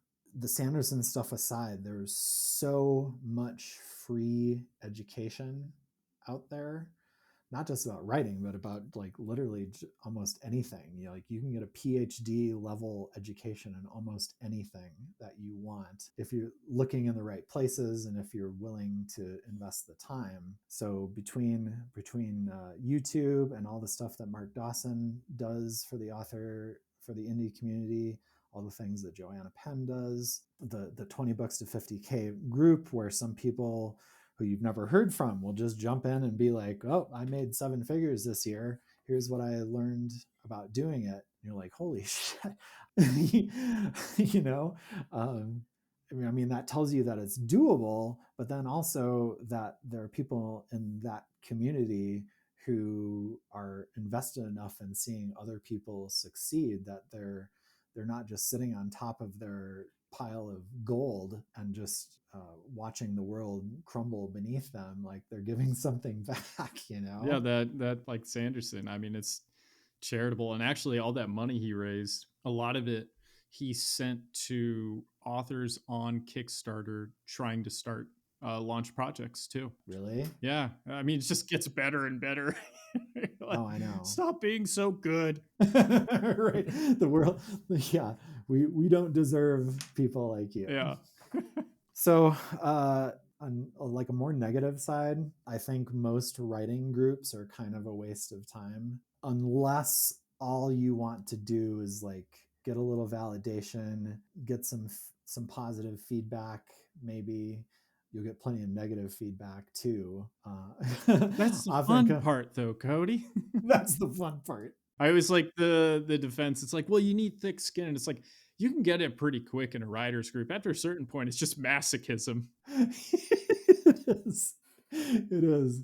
Yeah, yeah. It's people knocking each other down so they can feel a little. I've seen a lot of that in the group I had that I organized and led and was part of for a couple of years. Some people were just being petty, but yeah, some people just they bring a lot of stank into that meeting. And one of my favorite things to do is just to put them down. I'm not gonna lie, I felt pretty good sometimes just telling somebody like, hey, your shit stinks too. We've read your work, okay? This is the most derivative YA I've ever written. Another George Martin fanfic story, but this one revolves around a cheesemonger. Okay, I get it. Maybe I'm pulling from specific examples of people. Maybe not. Maybe, yeah, out of thin air. Yeah. Anyway, sorry, go ahead. Yeah, no, I they're better than nothing. And if all you're looking to do is like kind of rub shoulders with other people who have an interest in writing, Yeah. give each other, feedback occasionally on that writing, whatever it is, great. But if your expectation is that it's going to make you better, I don't think so. Unless you happen to be part of a writing group where there's a legit like development editor or someone like that who's part of it. And I did have that actually. I would say my writers group to a point did make me a better writer, but Okay. once we hit that threshold, that was it because we didn't have that extra push. We couldn't get past the event horizon of it. And we kept getting new talent coming back to what we were talking about earlier, a lot of younger talent who didn't understand the basics. So it turned into an English 101 class that was pro bono. And I just couldn't keep doing it. I just couldn't. I said, okay, that's it. I'm done. If one of you wants to inherit this thing, take it, but I'm done. I teach English for money. I'm not doing it for free, too. Right. Right. Yeah, and there's this line in one of my favorite movies is Sideways. Oh yeah, the wine story. I like that. You're the second guest. Actually, Andrew McConnell. We talked about it too. No kidding. Oh, that's funny. Paul Giamatti's character in Sideways wrote this like really, really, really long, like lit ficky book, and the whole movie he's waiting to hear back from his editor about some publisher who is mildly interested in it. And he's wringing his hands about this thing, and at one point his buddy Jack says something like, why don't you put it out yourself, like let the market decide. And it's funny in context because if you know Paul Giamatti's character, like that wouldn't happen in a million years. Yeah. Because he's very fixated on this one way of getting published and being recognized as a global literary sensation. That movie's old enough now that indie publishing wasn't really a thing at the time.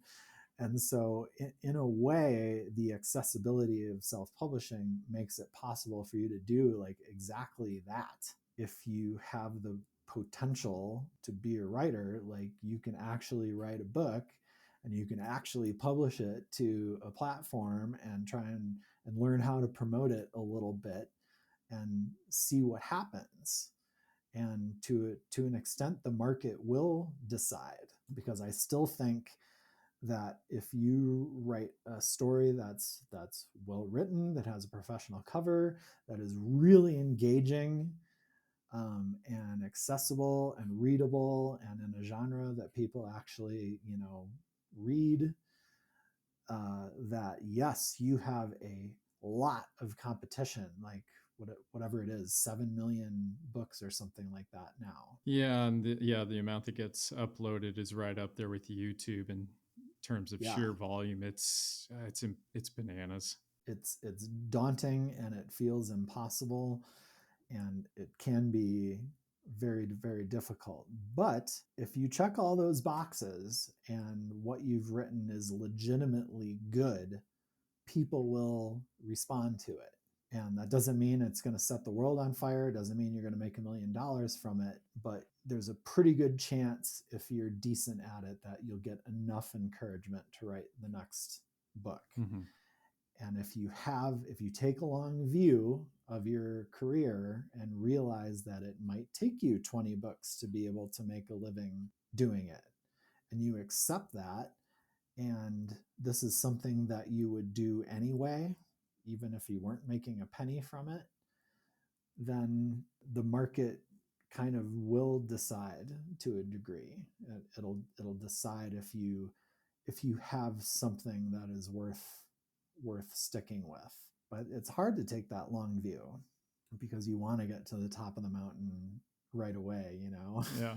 You want to have that wool type thing that just sort of takes off, or that 50 Shades of Grey or whatever. Like, everybody wants that, but vanishingly few people actually get it.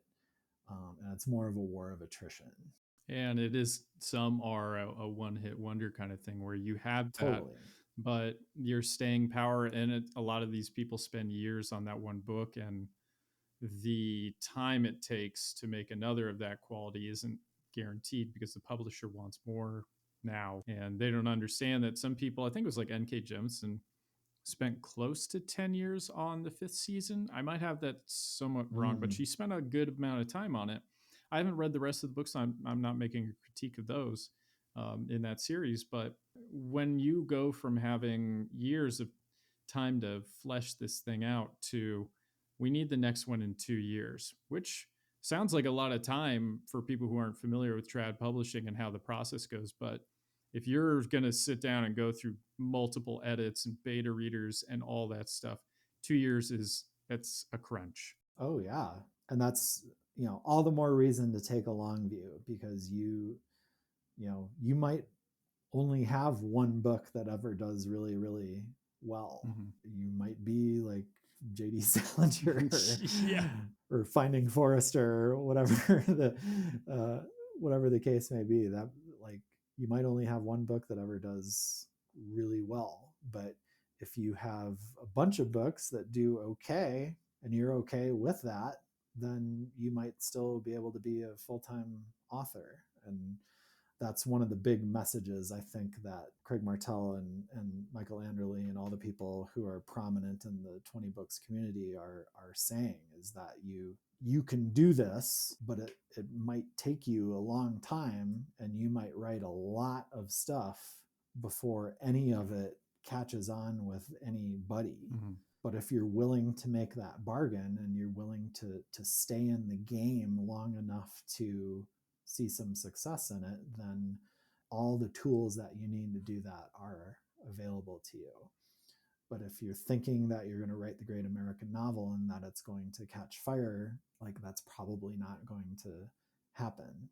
But that's why it's so important. Like, my wife writes romance. She has 8 books published. Her why in doing that was because A, she always wanted to be a writer, and B, she didn't want to have a regular job anymore. So a few of the same reasons that I had. But I have to write. I can't not do it. And if I go for more than a few days without doing it in some form, even if it's just journaling, like, I can't handle it. It's a need that I have, and I have a head full of stories that need to be told.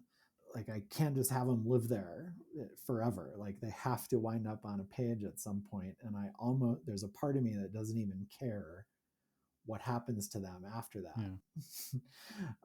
Because the point is, I have to get it out of my head. It's begging to be told. And, like, she doesn't have that. She's not driven in that way for that same reason. And that's okay. But I do think that to survive that war of attrition and to stay in the game long enough to see some success in it, you have to be driven like that, or you're going to run out of energy, or you're going to spend a bunch of time on something that only 100 people ever read, and you're going to get really discouraged. So you have to be doing it. It has to come from a place like really, really deep inside you, I think, to stick with it. It's not enough to just have like one story that you need to tell, your grandma's memoir, or the fantasy novel that you've had in your head since you were a kid. Like there's got to be a little more than that to keep driving you forward. Yeah, so in terms of mental and physical health, for me, writing it's not therapy, but it serves a strong therapeutic purpose. So a lot of the time when I really connect to a story idea, it's because in some way it reflects something about my internal experience or something that I'm going through. And a lot of that winds up on the page. The reader's oblivious to it. Like it's just this thing that this character said, or it's just this thing that they're reacting to. But for me, it's serves a lot of the same purpose as journaling sometimes, which is to work out why was I triggered by that, or why did I react so strongly to this thing, and so journaling serves that purpose a lot. But much of that stuff winds up in the story, and so it's therapeutic from that standpoint, because I can either come up with an unhealthy way for the character to deal with that, or I can come up with a healthy and clever way for them to deal with it. Unhealthy is usually more interesting. Yes, it is. Yes, it is. So in having a character deal with something in a really unhealthy way sort of helps me realize what the healthy way would be. Yeah, there you go. It's a study in opposites. Yeah, exactly. And so yeah, but it's also no substitute for actual therapy.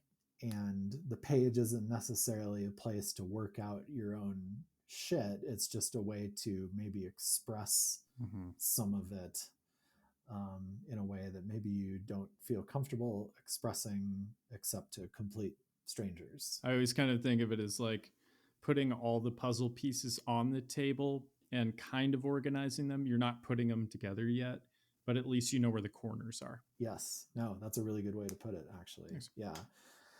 So I find that extremely beneficial. But I've also gone to actual therapy, which is much more focused and targeted, and a better way to deal with actual mental health issues. I think when you're in the zone, it's really easy to ignore your body. Sometimes I'll have my foot curled up under my chair in just such a way that I'll realize it has been that way for an hour and a half. The And I no hunch. longer. Do you hunch? I'm better than I used to be at not hunching, but what I got in the bad habit of writing on my lap all the time. That'll give you a nice curl to everything. Yes. Yes. So I would put my feet up, I'd set my laptop in there, and so I'd be a little bit hunched, and then my head would be pointed down the whole time. And so I'd have these neck issues that I'd be like, oh, where did this come from? This is so weird. No correlation here between any of my habits. No. So now I try to write like at a desk in a properly supportive chair with the screen at eye level, and that stuff is important. I routinely ignore my Apple Watch when it tells me it's time to stand, and I don't necessarily feel good about myself when it congratulates me on standing. So yeah, you still have to listen to your body. You still have to eat real food. Sometimes if you're in a flow, you realize you're hungry, but you don't want to stop, so you throw a PBJ together or have leftover Chinese or whatever, and that that's always going to happen, and it's good to do that sometimes, but you don't want to get in the habit of, you know, eating every meal at your desk and never getting any exercise, never stretching, like that kind of thing. Yeah, so if there's one thing that I have learned in the past couple of years, which have had some, you know, mental health challenges in them, some emotional stuff, is that gratitude and mindfulness are probably the two most important practices that there are. Gratitude especially. And I think that it's so important to be able to take a step back and see the things in your life that you would be instantly grateful for if they went away. You know, having written dystopian and having, you know, a very, very cynical view of the world, it's very easy to get caught up worrying about a bunch of shit that you can't control, having trouble accepting things that are true when you really don't want them to be true. That is just a really, really toxic rabbit hole to be in. And taking a step back and noticing the world around you, noticing the people around you, noticing things that are subtle but clear expressions of love toward you. This is all just like so important to be able to see, because if it all went away for some reason, if your health took a sudden turn, or the health of a loved one took a sudden turn, or if society collapsed and you didn't have these things anymore, like you would realize that you didn't appreciate them enough when you had the chance to, and that you missed out on some of the things in your life that were actually really, really good and really important. And so building a mindfulness practice into your routine, even if it's once a week or just a few minutes a day, where you're actually thinking of things that you are grateful for and noticing those things and expressing your gratitude toward those things, even if it's just privately, or if it's toward, you know, people in your life that you're grateful for.